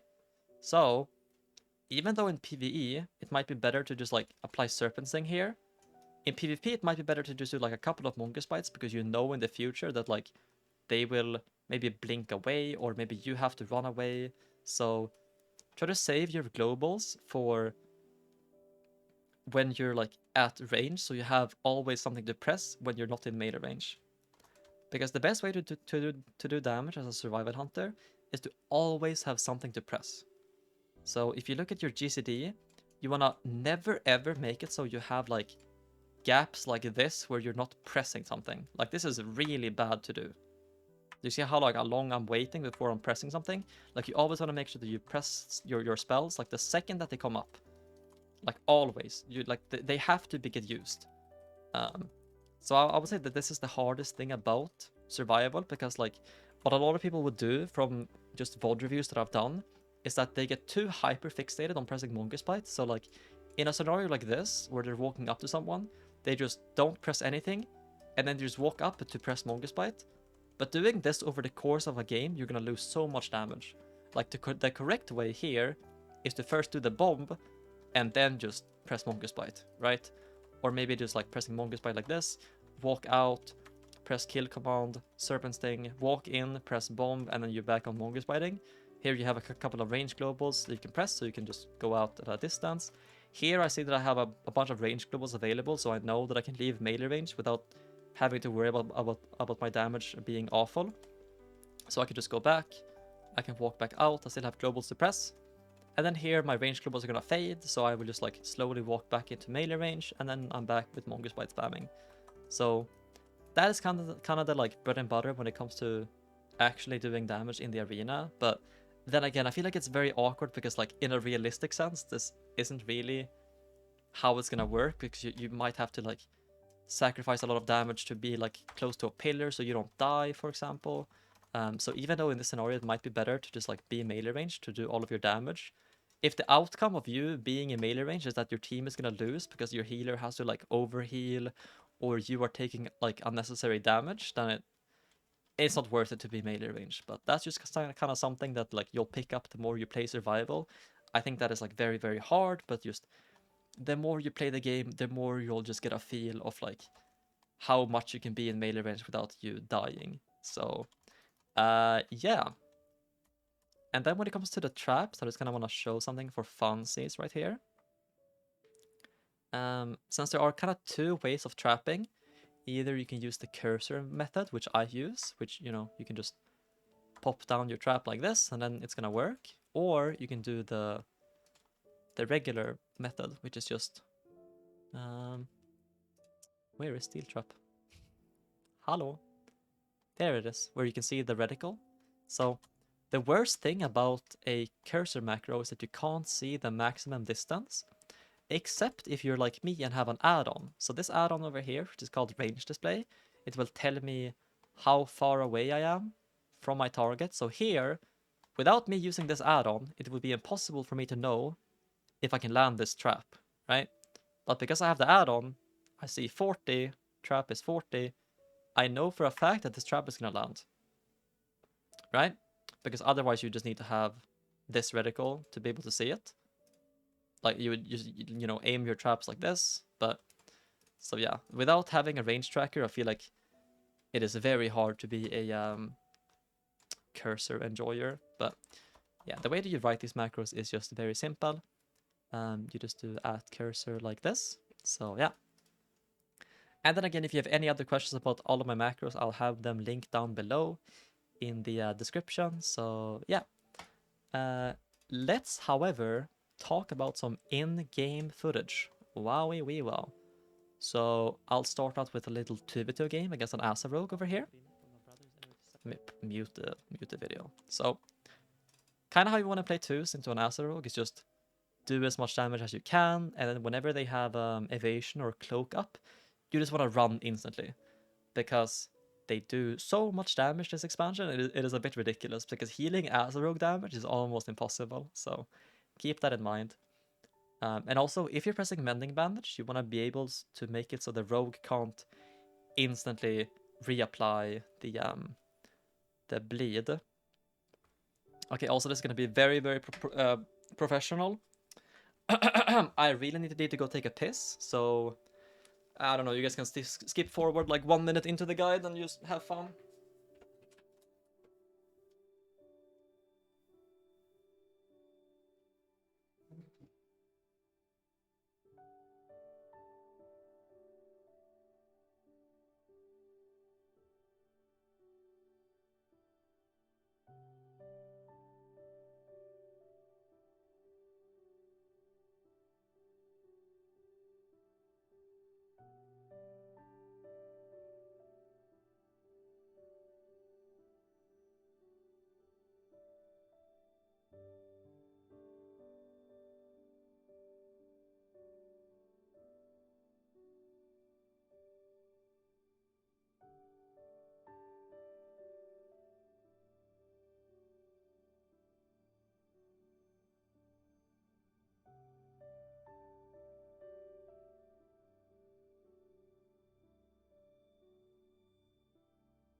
It was a hello, hi. Okay, so as I was talking about earlier, you know, you just want to try to do as much damage as you can whenever you won't die. But you know, the main goal is to just try to not die. So let's see if we can go over the game.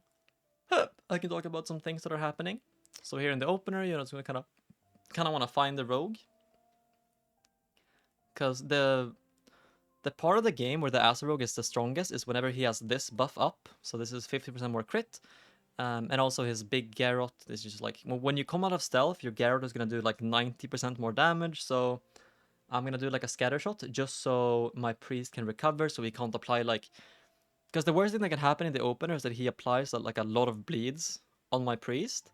So my priest has to heal himself, and then if he goes me, it just becomes like super hard to heal both, right? So I just want to press scatter shot to just like make it impossible for him to really do that much damage to both of us in the opener. Then over here, you know, I do the steel trap and whatever. I'm gonna try to preemptively kite and just kill him with these dots, but he managed to get a step, because step is for whatever reason 30 yards this expansion, so that's very cool. You see here, he just does a lot of damage to me. So the second that I come out of this, I press mending bandage, and very important right now, you have to make sure that the rogue can't instantly reapply bleeds, because then you're gonna just die instantly, right? So you press mending bandage and then you get out. Preferably the best way to do this is to get out first and then press mending bandage, but I just did it this way because I knew that I would be kind of fast.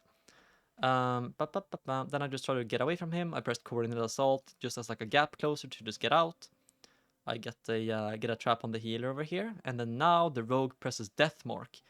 Uh-oh, so this is the thing that does like 1,000,000,000 damage, so kind of awkward that I don't have mending bandage for this, but I mean, I do, because I mean, you know, here I obviously wanted to like kite away for the enemy healer and then go back in whenever I had mending bandage up, but he was a bit too fast for me, I'm not gonna lie. So here, you know, he does the death mark, he almost tries to kill me here, but I'm just like pressing my wall, pressing my BM. I have every defensive in the entire game, so I should be completely fine anyway.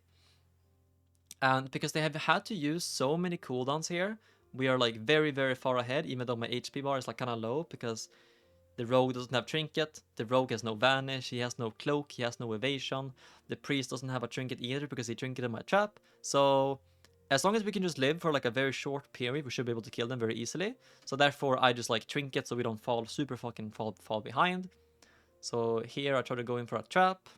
I'm just kind of waiting, just doing a bunch of damage. I stun, I get pain suppression, and then here, you know, I think I get blinded, yeah. And now I'm like, okay, so now we basically won because they don't have blind, so they can't really do like a go, and my healer has a trinket anyway, so I should be completely immortal. So therefore I just kind of go in here. I still make it so the rogue has to use step to go to me though, so I just play a little bit out of distance.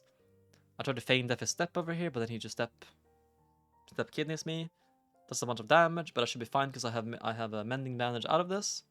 So I scatter him, I try to get out, mending bandage, I miss my steel trap, which is a bit unfortunate, but it do be like that sometimes. So here I just try to get him into my steel trap.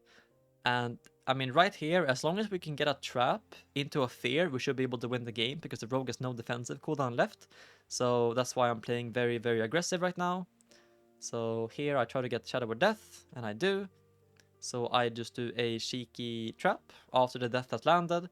And then the second that the rogue is gonna come out of stealth, I mean out of the stun, he wants to press kidney shot on me. So the second that the stun is gonna fade over here, I'm gonna press turtle. And then now he can't press kidney shot. So now I'm just waiting for my priest to get like a guaranteed fear. So once he is in, you know, range to get a fear, I can just press death. I mean, my kill shot, and then we get a kill on the rogue. Very cool. So some key things to take away from this game is the fact that like you have to be able to run when your go isn't really happening, and yeah, just rotate your cooldowns early, because goddamn, this expansion is very, very, very fast. Like you have to play twos extremely fast. I feel like it's very hard to just eventually win in dampening. You have to make like a lot of active plays to win the game. So keep that in mind whenever you're playing a 2v2 arena. I have another example here as well against a demon hunter. Now, I wanted to really get like a footage of me playing against a Fury Warrior, but I couldn't really find anything. So you'll get a Demon Hunter instead. Here I'm just playing around with an add-on called Move Any. I think it's kind of cool because you can see the in-game timer while you have the talent window open.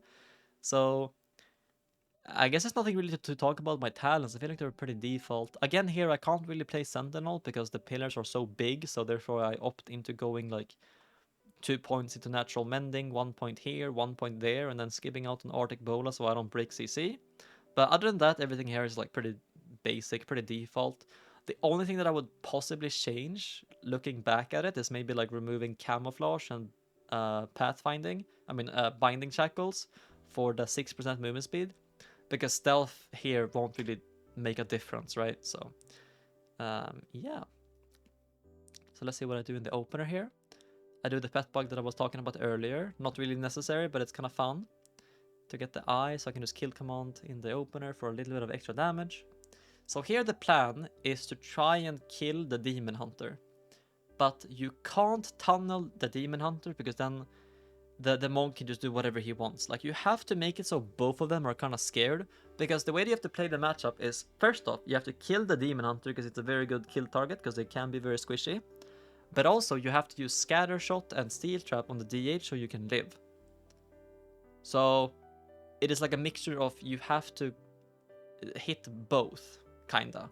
So usually how you would play this matchup is like, first off you do a go on the Demon Hunter, and then you usually get Blur in the opener, and then when Blur is over, you can Scatter Shot into a Steel Trap and then attack the healer, and then by the time the Scatter Steel Trap is over, you can now trap the healer, and then now you can do the go on the Demon Hunter again, and then after that is over, you can just like repeat and just do that over and over again. But the way that this game ended up playing is a bit different, so I guess you guys can see what happened here. So here in the opener, I wanted to do the Camerial on the monk so we couldn't push into CC my healer, but he used his dwarf racial to remove the silence effect. Wow, pretty cool. So he gets a full sleep on my guy. He actually didn't get a sleep because he fucked up the timing, but that's okay. So here I'm just trying to kite whatever, he actually trinketed my scatter for some reason, so he very horny to kill me right now. I get a little cheeky trap. We get blur and reverse. Now, this is the best case scenario of all time. If you ever get blur and reverse at the same time, that is the best. Because realistically, the DH only has to press either one of those buttons, but he pressed both here, so now we're pretty far ahead. And then here, he goes in for the fear. In my opinion, I feel like the fear is kind of bad because I can't do damage to the Demon Hunter anyway, because blur is the 80% dodge, so, whatever, do be like that. So here I just try to get a bunch of distance, and here Shadow Meld, a bit broken. I see he causing the hunt, so I just press Shadow Meld in 3, 2, 1. Shadow Meld the hunt to not take any damage. Very cool. And then the same again, just try to kite, try to run away. Here again I have the scatter into Steel Trap, which he will use the Tiger's Lust on, but that's okay sometimes. So here, if I manage to get a trap, there will be a lot of damage that we have, because my priest has his stun, he soon has mind games, the Demon Hunter doesn't have reverse, and he doesn't have blur, so if I get a trap on the monk here, we can do a lot of damage to this Demon Hunter. So Panzer realizes this, and he's like, oh shit, let me just trinket sweep the hunter, so now like our goal is kind of over, but it do be like that sometimes. But the really good thing for now though is that neither of them have a trinket, so now we need to play really aggressive to try to like punish them. So you see here, like I'm just kiting the Demon Hunter away from his healer while also being in line of sight of my healer. So I see him here pushing in, because we're casting like a mind control as well on the Demon Hunter, because the best thing is that if we mind control the Demon Hunter in this possible moment, the monk has to push into my healer to stop the mind control. But if he can do that, then I can just attack him and he can like die, right? So he becomes very scared. So here I do a Camerial, I do a bunch of damage. Here the plan is to scatter shot into Steel Trap on the Demon Hunter, and then my healer can first off do some damage to him with like a bunch of dots, and then mind control the Demon Hunter as I trap the monk, and then as the trap lands, we can just kill him because he doesn't have reverse anymore. So that was the plan with the Scatter Shot Steel Trap. But I noticed here that he pressed Cocoon on the Demon Hunter. So I was like, oh, well, in this case, I don't necessarily need to trap the monk in the scenario, right? So I can just trinket stun him, and then just do like a bomb, flanking, mongoose bite, kill shot, kick the gaming, and then another mongoose bite for the kill. So even if it, if it didn't preempted with cocoon, we probably would have won on the demon hunter over here. But you see how fast the game is. Like 2v2 has not been this fast in like a very long time, I don't think. Like you have to make a lot of plays, as a hunter especially, to try to get a lot of wins. And you have to get like you have to like find the win condition here. So I think this game is like pretty good when it comes to like actually punishing the enemy, because you actually have to play a little bit good to win in twos right now. Like I feel like Survival Hunter, you can't necessarily just do a bunch of damage and eventually win. You have to make a lot of plays. You have to punish Trinket, punish them if they use their defensive cooldowns a bit bad, things like that. So yeah, that's kind of how you want to play into Demon Hunters. It's a lot of just like hit and run. Need to hit both the healer and the DPS. Like whenever at this moment happens, instead of just tanking him, just scatter steel trap and go healer. Usually that is like the best way. And then here I just managed to get a kill because I saw that he did the little cocoon here, but that happens sometimes. So yeah, that's that game. And then we just want to go over like a fun 3v3 game. What do we have here? I am playing jungle into Demo Assa. Holy palla. Oi, oi, oi. So here the game plan is to protect my cat. So usually they will go my cat here, because hunters are kind of tanky if they position themselves well. But pharaohs have to be in melee range to be able to do damage. So that means that I will over prioritize mending bandage on my feral instead of on me. Interesting, good to know. So here we just get zapped, so I'll try to flare him out, but I don't see anyone. So I found the rogue over here, so I just press scatter shot, so he can't like sheep shot my feral or anything like that. So we get an opener for free. Luckily, I mean not luckily, but like I'm a bit slow here, so the Pala managed to get the sacrifice before I can really do anything. So I can't necessarily trap this, but it would be like that sometimes. He also gets kidney shotted, so I just press Ross instantly, and then harpoon over to the warlock, and then try to kill the fell obelisk maybe. There we go. And now the Roar sacrifice on the rogue is over, so now I can just go for a trap, which he trinkets. So they have played very, very aggressive in the opener here. Like they have used evasion, cloak, trinket from the Palla, and wall from the warlock. So now, as long as we can just live this go, like this is very, very dangerous. Like we just need to run, just get out, just chill. So here I get my bleeds from the feral. I then try to like just slow him, stun him, root him, silence the healer, just make sure that we don't die. Here my cat can play a little bit aggressive because we still have like a lot of healing from the guardian over here. So he takes a kidney. And here we just, I mean, same thing. We just try to do a bunch of damage. This is basically how you play jungle. You try to just do as much damage as possible, and that is the most important thing by far. So here you can see me just kind of blasting, doing the damage department, try to go for a trap. I then get the trap right here, and now we should be able to kill the rogue. Nope, we get bubble. Actually, maybe do we win? Maybe we do. Get a kick into the murder, and then he just dies. So as jungle, your main objective is just to try to just do as much damage as possible and trade cooldowns pretty early, because the game is like very, very fast paced at the moment.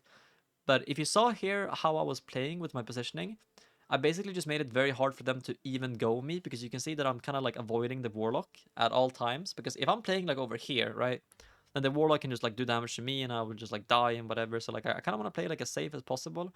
So they're forced to just only go on my cat friend over here. So that's also the same with me, like, going for a kick, things like that. Scatter shot the warlock so we don't die, etc, etc.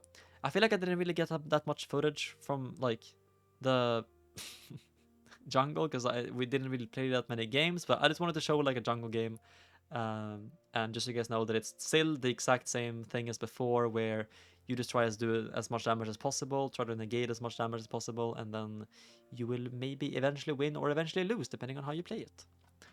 So let's go over an actual good game, like the scatter game that I think I played pretty well, because I feel like this game you can actually kind of learn something a bit more. So here are my talents in this matchup. Now I am playing with Infusion instead of Spearhead because the map is kind of small. And also, I know that playing with a Shadow Priest, the jungle will make... they will like basically only go on my Priest. So I don't necessarily need to have like a big gap closer because I'll kind of always be in melee range.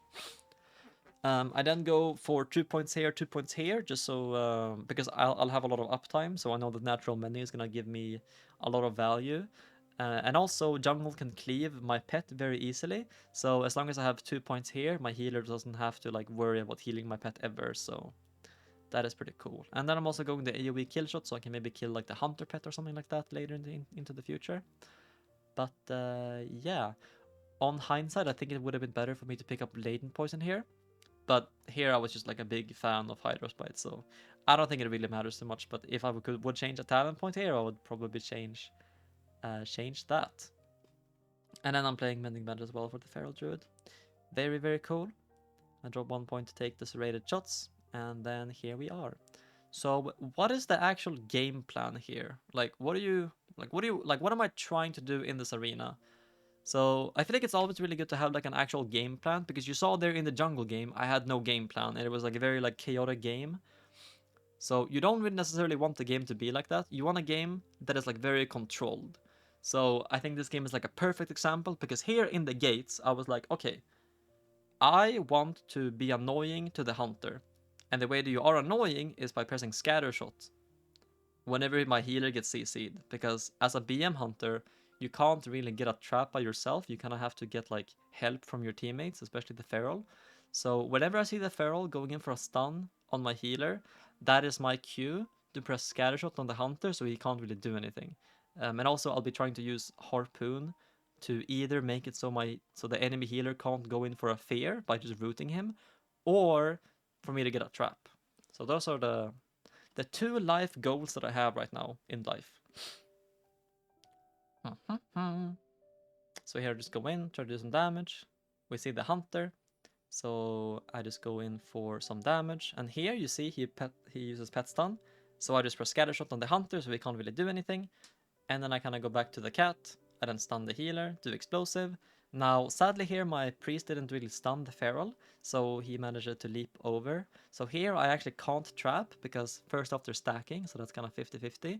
And second off, my explosive shot will then break this trap, so I'm just trying to do as much damage as possible, waiting before they go away, and then now that they go off, I can go for a harpoon trap. So that is basically our opener, is just deny the trap from the hunter and also pet stun trap the healer as soon as possible, kinda. Here I just take some damage, but it should be completely okay. Now we get a stun and a Psyfiend, and get some Cyclones on the healer as well. So that's some big damage. So after this, we should be completely fine. Here I see, very dangerous, my healer is in a stun and a fear in the middle of the map, and the hunter is gonna have the freezing trap available. Oh no, what on earth will I do? Just press scatter shot on the hunter. And now he can't trap. Ta-da! Cool. Here I see that my priest goes in for a silence, so I can harpoon trap, so he can't use Shadow or Death. So therefore I will just go for a harpoon trap right now. And as you can see, I haven't really used Mending Bandage yet, but that's kind of on purpose, because I'm waiting for the feral to use Feral Frenzy. So here I'm just gonna do as much damage as possible. And also, in case you're curious about my damage globals, you can always see them on the left over here. So keep that in mind if you want to get a little bit more detail about the buttons that I'm pressing. And here we just get a fear, we get the will. So right now, they start doing some damage to me. So one thing here is that you always want to press. Okay, so in this scenario, I know that if I sit the stun, then my healer has to swap a lot of the hots over from my priest over to me, so we can become like really big trouble, right? Because they're gonna get stun trap available, and then on that stun, my healer probably gonna fall really far behind and have to press trinket and everything. So instead of making it so the game pace becomes like that, I just trade trinket instantly so we can play more aggressive, because I would rather trinket to play safe, to preserve my healer's trinket, because I think it's more important than mine. So here I can just trinket wall, get my Feral Frenzy, and I'm like completely fine. So now my healer doesn't necessarily have to heal me that much. He can just like continuing to heal my priest, because here is the goal that happened. Wow. And then take a guess what button I'm gonna press on my keyboard the second that I see this. Take a guess. Oh my god, Scattershot the hunter, he can't do anything. And then I counteract with my own go, a stun trap on the priest. Wow. Then we get the trap. Ta-da! Now here, one thing that is kind of cool is that if you use Explosive Shot a bit late, because Explosive Shot is dispellable, right? So you want to press it when there's around like 3 seconds left of the trap, so they can't dispel it. But also, so the damage won't break. And here also it's delayed because I want to get the damage when Pain Suppression is over as well. So that's something to mid-max to keep in mind as well.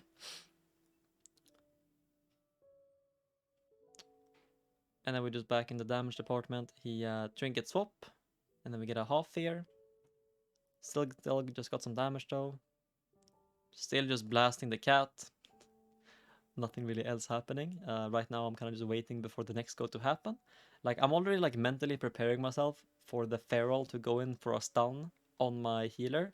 So right now I'm just kind of waiting. Like I'm playing around the hunter so I can scattershot him the second that it happens. So I'm just waiting. And then now he goes in for a bash. So I'm like, okay, this is my cue. Like this. So you know, on the hunter is waiting for the feral to go for a trap. I'm waiting for the feral to stun so I can scatter. So it's like, it's okay, just scatter shot the hunter in that case, and now we can't really do anything. So now that's another go that's completely wasted and they can't really do anything anyway. So here, I just go in, try to push in for maybe like a fear, maybe push in for a cyclone, maybe just do a bunch of damage. I see that they're stacking, so I don't necessarily want to like go for a 50-50 trap because I have no reason to.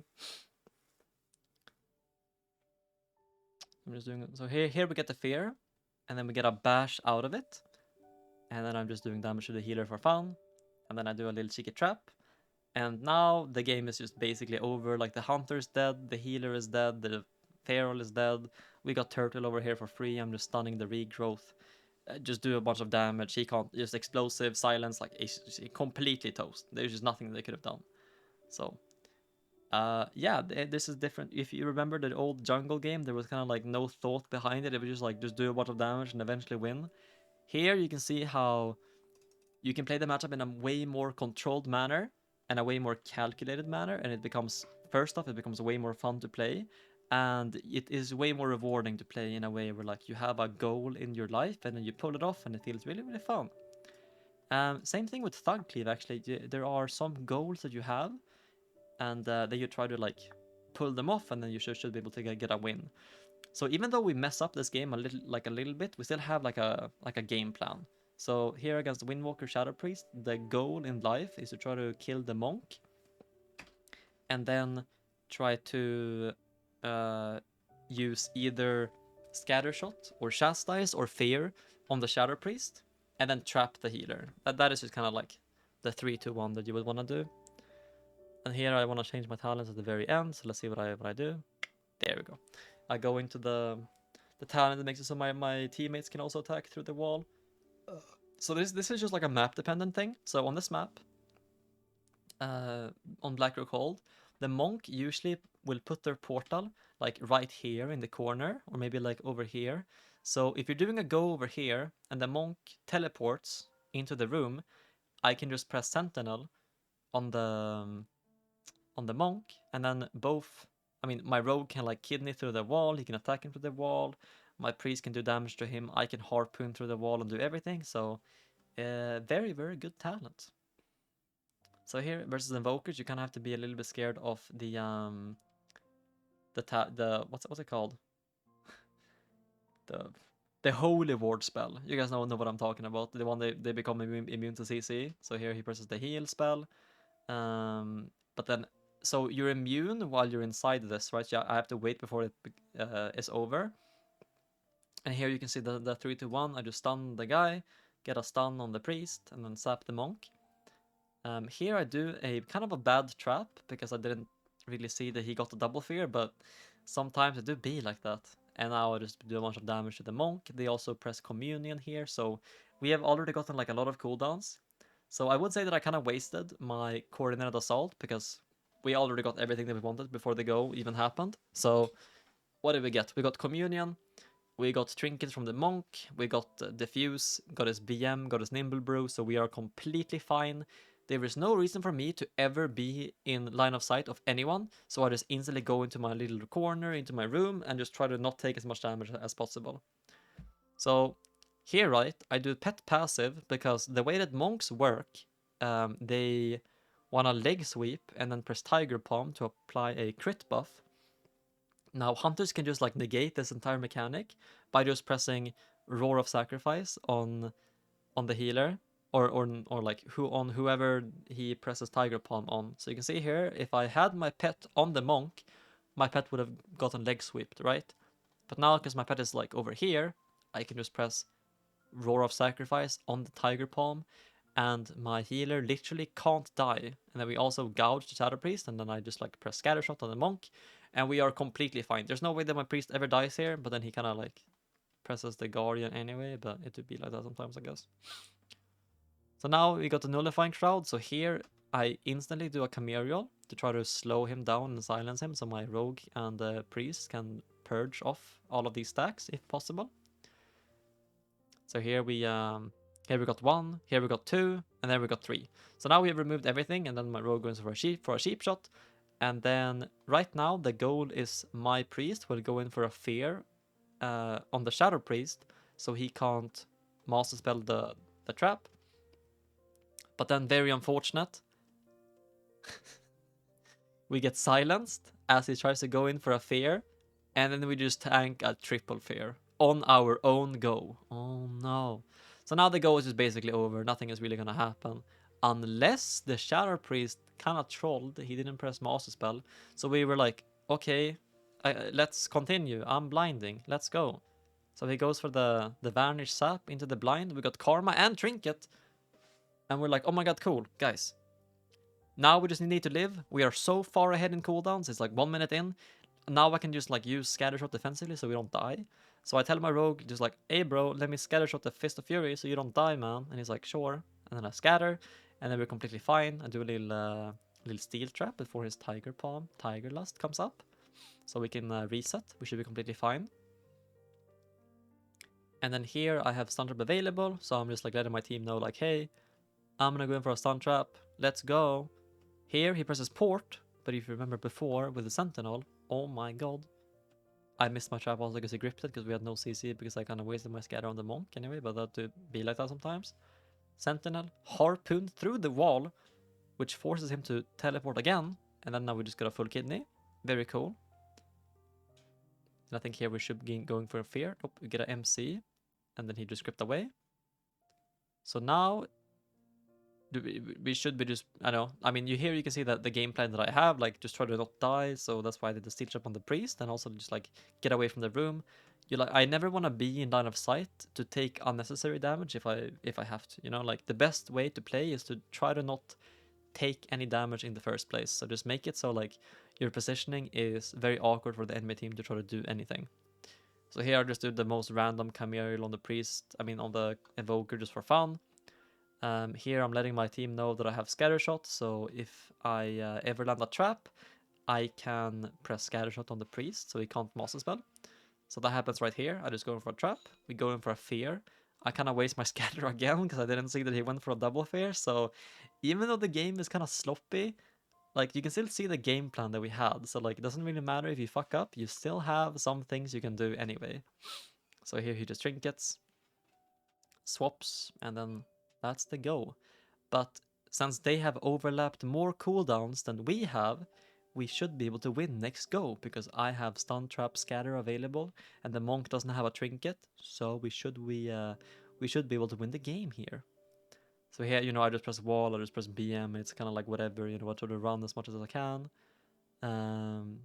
Here my guy almost died, so I just press Roar of Sacrifice on him, so he should be completely okay. He also got Ray of Hope, so he should be at like 100% HP. And here I'm screaming just like, oh my god, do the go, let's go, let's go, let's go. So I stun the Evoker, get him teleports, scatter shot the priest so he can't master spell the trap, go for the trap, and then we just harpoon in, get a kidney, he trinkets, but it's just way too late, and down he goes. So even though it's not the cleanest of games, you can kind of see the the intended game plan. So even if you mess some things up, it's still very possible to win. So yeah, but let's go over the new game mode, Shuffle, because I feel like a lot of people are playing Shuffle right now. So I might go in more detail into Shuffle right now, but I mean, I might go into more detail on like how you play Shuffle like later into the future. But for now, I'll just go over some like just general basic Shuffle gameplay. In case you're wondering about the MMR, this is a 2200 MMR game, and I'm playing with a Sub Rogue, Feral, and Shadow Priest with a Disc and an Evoker Healer.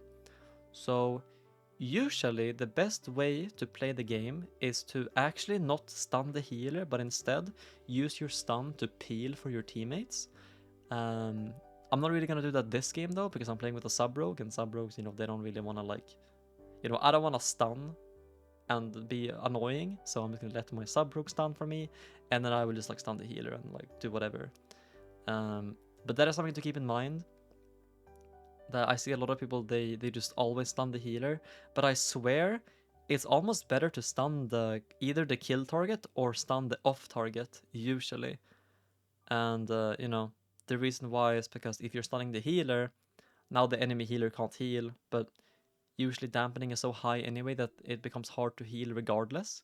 Whereas if you stun the either the off target or the kill target, now both of your DPS, like you and your teammate, will be able to do damage to that target without like fear of dying. Plus it's gonna make it so your healer has less things to worry about. So there's just like more benefits usually when dampening is really high to prioritize stunning the either the kill target or the off target, the second DPS player. But the main goal that you have as a survival hunter in Shuffle is to try to do as much disruption as possible. Like you want to be very annoying. That should be your goal in life, to try to be as annoying as possible. So you can see here how I'm doing everything that I can to be as annoying as possible. So here we just, you know, with the rogue is like, yo, let's go priest. I mean feral. So he's like, sure, let's go feral. So here we just get the opener, I allow him to sap, but then my priest is like, oh my god, I want to be in combat right now. So now we can't sap off all of the whatever, but to be like that. Managed to get a cheap shot and a purge, so now I can just stun him. Well, first I do scatter. Well, the reason why is because like, if I just stun the healer here, then I guess like he can't heal, but there's nothing to heal anyway. So just first deal with the pressure, the like issue that you have, which is the Scythe Fiend and the Feral doing a lot of damage. So just scatter, kill the Scythe Fiend, because now I can stun as my Feral is coming out of, as my Rogue is coming out of the stun. So now we can do like a 3-2-1. So I trinket so we can get like a stronger go, and then I get a trap, and then I can, you know, should be completely fine. Here I accidentally press Mending Bandage while moving, so I didn't actually press it. So you can see I am taking a lot of damage here because I didn't press Mending Bandage. Very, very awkward. But as you guys can see, they are pressing trinkets on the blind. They're like trinket the first kidney. Like here he was gonna like will the first fear when he can just get the spell. Like this is very, very weird gameplay. So now we can just punish it very, very easily by just like chilling and living, and then we can do like a really good go. So here we get a cheap shot on the priest, into kidney on the healer, and then also press turtle. So now, as long as I just like trap the healer and scatter shot the priest so we can't master spell, we should be able to win. So that's what I do, scatter, get a trap, and then we just kill the feral. Very cool, that's game number 1. So this game was like a little bit sloppy, but I mean this was like the first round. I feel like it kind of happens sometimes. Here I am against the Sub Rogue and the priest. And here the goal is to kill the priest because we have really good peel potential on the rogue. So the plan right now for me is to try to play in a way where they can almost never go me, because I have the privilege of doing all of my damage from ranged, kinda, especially in the opener. So yeah, I'm swapping this. Yeah, cool. So you can see here at the opener that I'm gonna play very, very defensive because I don't want them to swap to me, because okay, it's gonna sound very obvious, but like in the opener, you're not on stun DR, right? So like if you're in melee range, if my Feral presses out a defensive cooldown, the rogue can very easily just like sheep shot me and do a bunch of damage to me, right? So that's not really what I want to happen. I just want to be as protected as possible. Now here, for whatever reason, my feral didn't stun after the rake, so I got feared. Very awkward, but you know, here I see that the rogue did the worst go of all time. Now, if you guys know how sub rogue work, you will also never press anything on a go like this. So he did sheep shot into smoke bomb. Now this means that he has to do sheep shot, smoke bomb into shadow strike, and then the fourth global has to be a restun, right? So that has to be either a sheep shot or a dance. I mean, or a kidney shot. So he hasn't even had the time to press Kyrian. So all of his damage will be over because he has no combo points to even like use like a Evis or anything like that. So whenever you see sheep shot into smoke bomb, just know that the rogue will do literally 0 damage this go. So you can see here he will do a shadow strike, and then he will do a kidney shot. But now because he has kidney shot, he doesn't even have any combo points, so his next global has to be shadow strike. But now he can't even use another shadow strike because I'm gonna leave the CC. So he has to press sheep shot, but then he does a shadow strike instead. But then I come out of the CC, so I can just scatter him. Like, if you just know how sub rogue work, you will just you can just tell that like this go is awful. So even though you see like blades, like on-use trinket, like orc racial, like you just know the globals that they have to press by just having a lot of game knowledge and like knowing how classes work. And then you're gonna be like, oh yeah, this rogue won't do any damage. I don't have to trinket. I don't have to roar of sacrifice. I don't have to do anything. So you're completely fine, right? So you just press scatter shot and you're just gonna chill. So I do a steel trap off, kill the Scythe, and then here we kick the mind games, try to be as fine as possible. So here I'm not really taking any damage, so here I just press Cheetah, try to just get out. Here we got evasion. Now I can trap the guy, silence so he can't master spell. And then we get dispersion, so we can just go back on the guy. So here, as he goes for the step kidney, I know that he's probably gonna go me, so I press Shadow Meld. And then I don't actually immune anything, but like I guess that I delayed his go. And then same thing here, now they actually kind of have some damage, so now you can press Roar of Sacrifice. And then we just get out, and then we should be completely fine. I get a triple tar trap, but he presses Communion over here, so I don't have to press anything more. So right now, there is basically no way that the rogue can ever kill anyone. Reason why is because I still have my trinket, but my feral doesn't have a trinket. But that doesn't matter because the rogue doesn't have trinket anymore. So let's say that they do a go on my feral. I can just scatter shot the rogue and now he can't do anything. Right? Or if they do a go on me, I can just trinket. So it's like they just lost at this point. There's like nothing that they can do, really. So again, here we just go do a bunch of damage, kill the Scythe instantly, get Shadow Bejewel. Now, as this is happening, I just like try to get out so the rogue can't do a go on me as the Shadow Bejewel is over. So here I see the rogue, I press scatter shot on him, it breaks, I see that he goes in for the blind, walks into me, so I get very terrified, so I'm like, oh no. But then I walk the other way, I target him, stun him, and then now his blind is kind of wasted, like he can't really do anything. Cool. So then, you know, you see how I'm making it so the rogue can't really do damage to me ever. So like, this just makes it so the healer on my team has like a very easy job to heal because he only has to worry about one guy. Because I'm just like kind of chilling by the pillar over here, not really taking damage.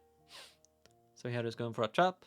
I get cheap shot, but it doesn't really matter because they have no fear out of this. So they don't really have any stuns. They have nothing. So I should be completely fine. He actually get the fear now, but it's just completely over. It's like it's way too late as well. So I just do a steel trap on the guy. I still have scatter for the rogue whenever he wants to do a play.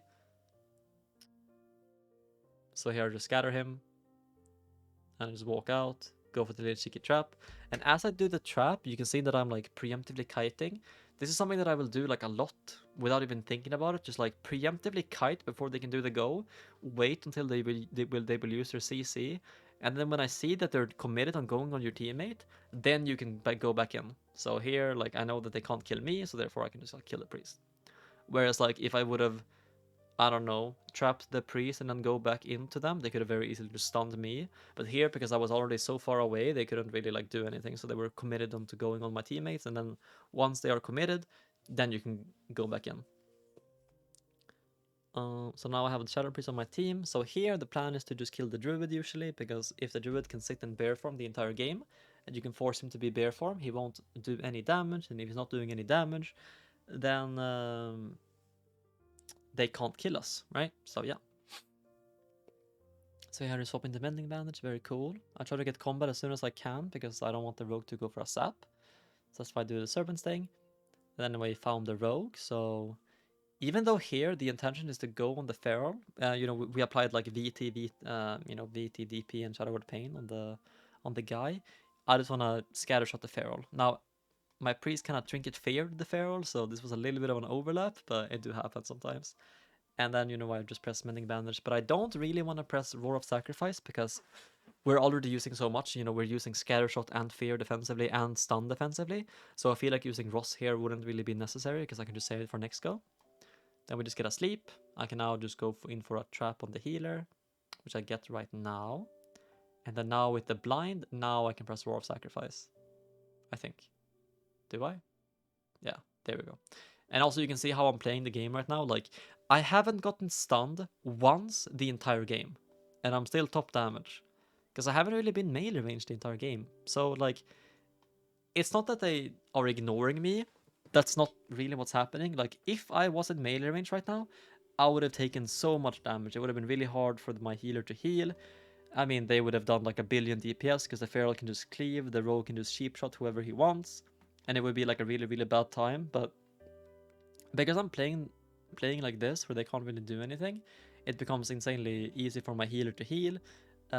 My Shadow Priest can, do whatever he wants because he can just kite them into the open and they can't really line the sight to their damage. And I just kind of chill next to the pillar, not really doing anything. So now I can go in melee range because now they are like very committed on going to my priest, so I know that I should be completely fine here. So here we found the rogue, so I just want to press scatter shot before anything really happens. Going for a steel trap as well, so he can't really move his character. And then my priest, for whatever reason, runs into the... I guess he wants to go for a fear, but like, I don't know, very sketchy. So I just go for the trap, but it should be completely fine. I've Mending Bandage for the Feral Frenzy anyway. Then we back on the cat. And then the cat goes behind the pillar, so I instantly swap to the rogue to try to maximize all the damage you can deal in the arena. The cat comes back out, so I just swap to the cat instantly. Proc the latent poison from the rogue, just vanish him out. And then here we just do a bunch of dam. Now we can just go for like a stun trap, and then the rogue does the best gouge of his entire life. Accidental overlap as well, which kind of happens, but yeah. So now I'm like, I kind of want to trap the priest, but I got Shadow Word Pain. I mean Shadow Word Death. And now I can't trap because I see that my my teammate is casting Vampiric Touch, and obviously both of these boys are behind the pillar, so this is obviously a VT on the healer, so you can't trap on the global over here. You kind of have to pay attention to what your teammates are doing. So instead I just like, whatever, tank a fear, and then I guess they do like a kidney sheep shot go. So here, I try to like delay the go by doing the trap. My guy fears, and then we get double trinkets, and now I can just press scatter shot on the rogue, and then nothing is really gonna happen. Like, we're completely fine. And then I also give my guy freedom so he can kite as well. And then same thing here. The feral goes behind the pillar, so just instantly try to go back on the rogue. My healer then trinkets the blind, which is very, very cool. So here, because he pressed trinket, I don't really want to waste Ross either way. So I can save Ross for the next go.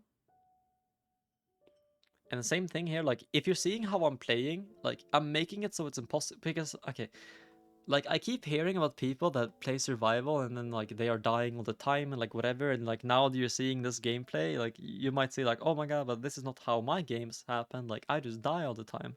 But the way that I'm playing in a way where, like, they can't even go me, because I'm preemptively kiting every single go. So that is something that you kind of have to like keep in mind whenever you're watching this gameplay. It's like, you guys can also just preemptively kite everything, so it becomes like insanely hard for them to really do anything.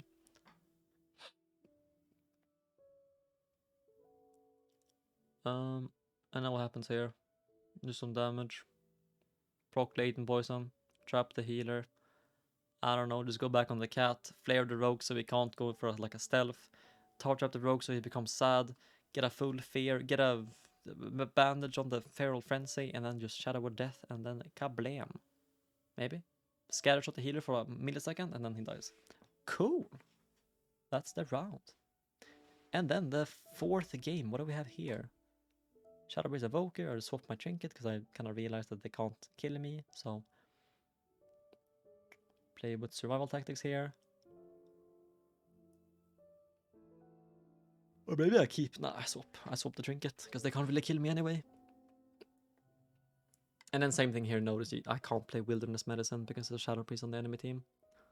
So here I kind of have the exact same game plan. We just go on the SP, and then whenever my cat gets stunned, I just press Scattershot on the rogue. Very easy, very cool. Get a flare, try to get combat. I see over here that the Evoker is behind the pillar, and Evokers have no way out of roots, so as long as you can root them, they can't really do anything. Here, Scattershot the rogue instantly. And then I tried to stun him as well, but my pet got feared, so I guess I have to like harpoon into a tar trap route, which is, I mean, not as good, but it happened. And now their opener is kinda ruined, so like the rogue just got CC'd, the priest got CC'd, nothing really happened. The healer was also CC'd behind the pillar, so nothing really happened too much this game. So you can see here how like the second that I'm planning on attacking the rogue, I always want to make sure that I can line of sight the priest. Like, if I have the option to, you never want to attack the rogue if you're in line of sight of a caster, so just go behind the pillar of the caster as you're like doing damage to the rogue. And that just kind of comes like second nature the more you play the game. So here we just get a kick on the mind games, get a little cheeky trap right now. I can see gouge to peel, so I mean, you know, do damage. Here I press Scattershot as the stun on the priest is fading, so they can't really do a go directly after it. Into a steel trap, and now they can't really do anything, so I just flare the rogue. Now we do a go on the rogue, and here same thing again. Now that I'm attacking the rogue, where am I going? I'm going away from the priest. They can't really do damage to me, but now obviously I'm forced to go back in because there's a smoke bomb, so yeah, I'm just doing damage to the rogue here. Then he swaps, so now I think we just go priest. I think, maybe, do we? Yeah, now we're back on the priest. And then we get a little thing. And then here I get scared because maybe they want to eat the trap, so I don't trap instantly, so I can wait before they separate, and then I just go for the trap afterwards.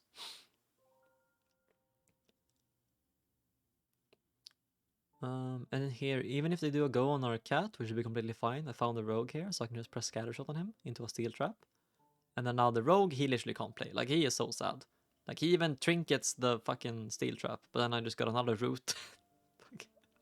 Oh no, and then I get a concussive shot as well. Oh no. And then I stun him on his go right here, and I ross my cat, so like nothing can really happen. Like, this is just depression right now for this poor little rogue. Harpoon root as well, like he can't play. So this was the most scary rogue offensive cooldown with the Shadow Blades, and he didn't really do anything, just because as the hunter class, you can kind of just shut down enemies, and there's nothing that they can do. So here I kind of go in for the trap. I missed the trap because I'm bad, but it doesn't really matter because even if you miss the trap as a hunter nowadays, you can just press Scattershot on the healer and kill them. Wow, cool. And then here we have the second to last round. So have a Feral Druid, Shadow Priest. So just make sure that you pick up Mending Bandage. I think I'd remove survival tactics in this gameplay for because I mean here obviously they're not really going me. Am I fixing my talents? Hello, what am I doing? Hello, am I AFK? Talent fix. Thank you. There you go. So same thing here. Since I'm playing with a rogue, I want them to go for a sap, so I'm just like waiting for a sap, and then he saps. So here I kind of go with melee range for no apparent reason other than to just tank CC. So this is kind of bad by me, but I managed to get a scatter on the feral, and then we should be completely fine. And then here you can see I'm just preemptively kiting instantly. Like, just like the second that anything happens, just run away. Just get out, okay? Just, you know, very important. Because here, like, the feral would attack me if I was on him. It's just like he doesn't want to go all this way to attack me because it's like very annoying. So yeah. And then I just go for the trap on the healer, right meow. He goes for the blind actually. And then here, you know, I can probably just like get a thing, and then I can stun the feral to avoid the off heals. And we got trinkets from that. Very, very cool. So you can see now, you just run. Here it was incarn, so I can press scatter on the feral.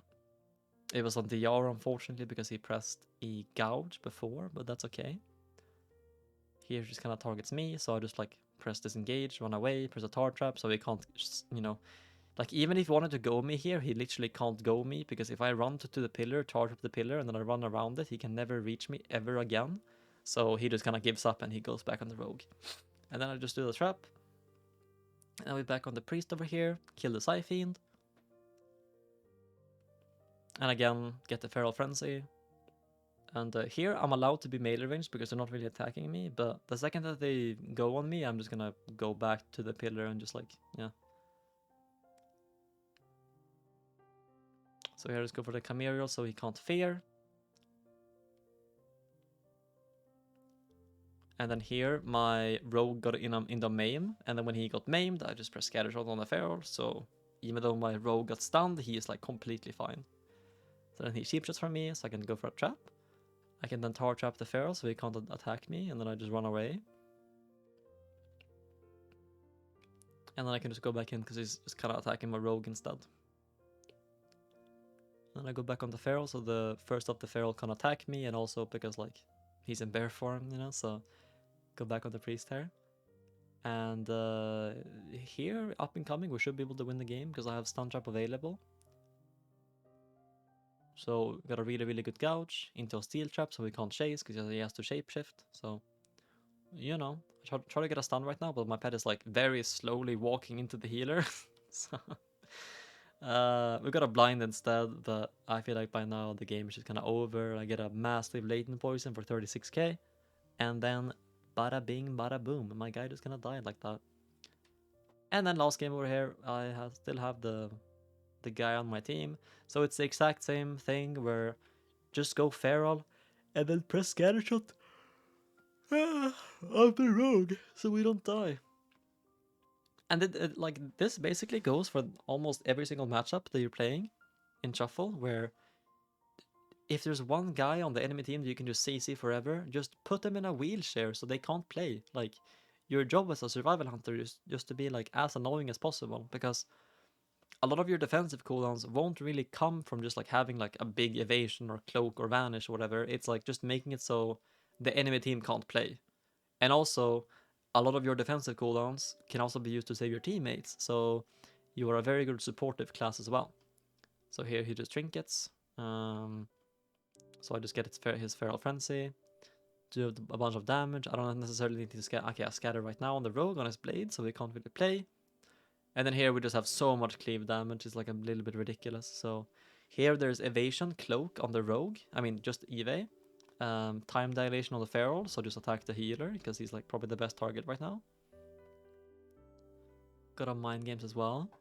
Here we get a stun smoke bomb, very terrifying. But we should be completely fine here. So we get a blind, he trinkets, I get a full trap on the guy, he gets a fear.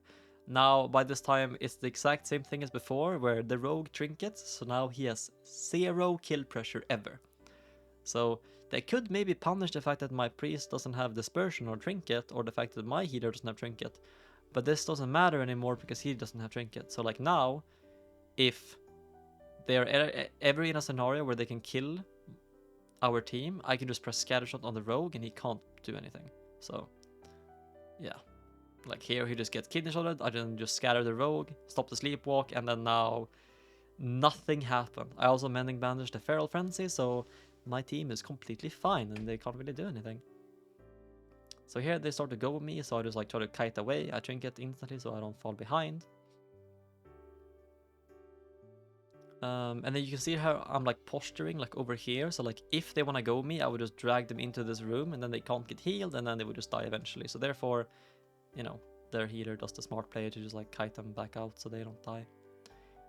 Here I just preemptively wall the go so the feral doesn't, I mean the rogue doesn't do any damage to me, into a steel trap, and then as he comes out I can press scatter shot after the sphere. I think like right now. Just scatter, get a trap as well. And we're back in the damage department. Kinda in some trouble here, but I have a lot of damage, so I think he just kinda falls down. And he does! And that's the 6-0. Survival Gaming. But yeah, if I have any other examples of like shuffle gameplay, I'm sure to put them out into the future, but this was just meant to be just like a general guide for survival this expansion. So yeah, I hope you guys learned something. I hope you found this useful. If there's anything specific that I have missed, you can feel free to comment it down below. But just so you know, whenever it comes to the gear and everything like that, I will have all of my add-ons. I will have you know, all of my like interface settings, everything like that. I'll have that like in the description down below. So you don't have to worry about like gear and enchants and talent builds and stuff like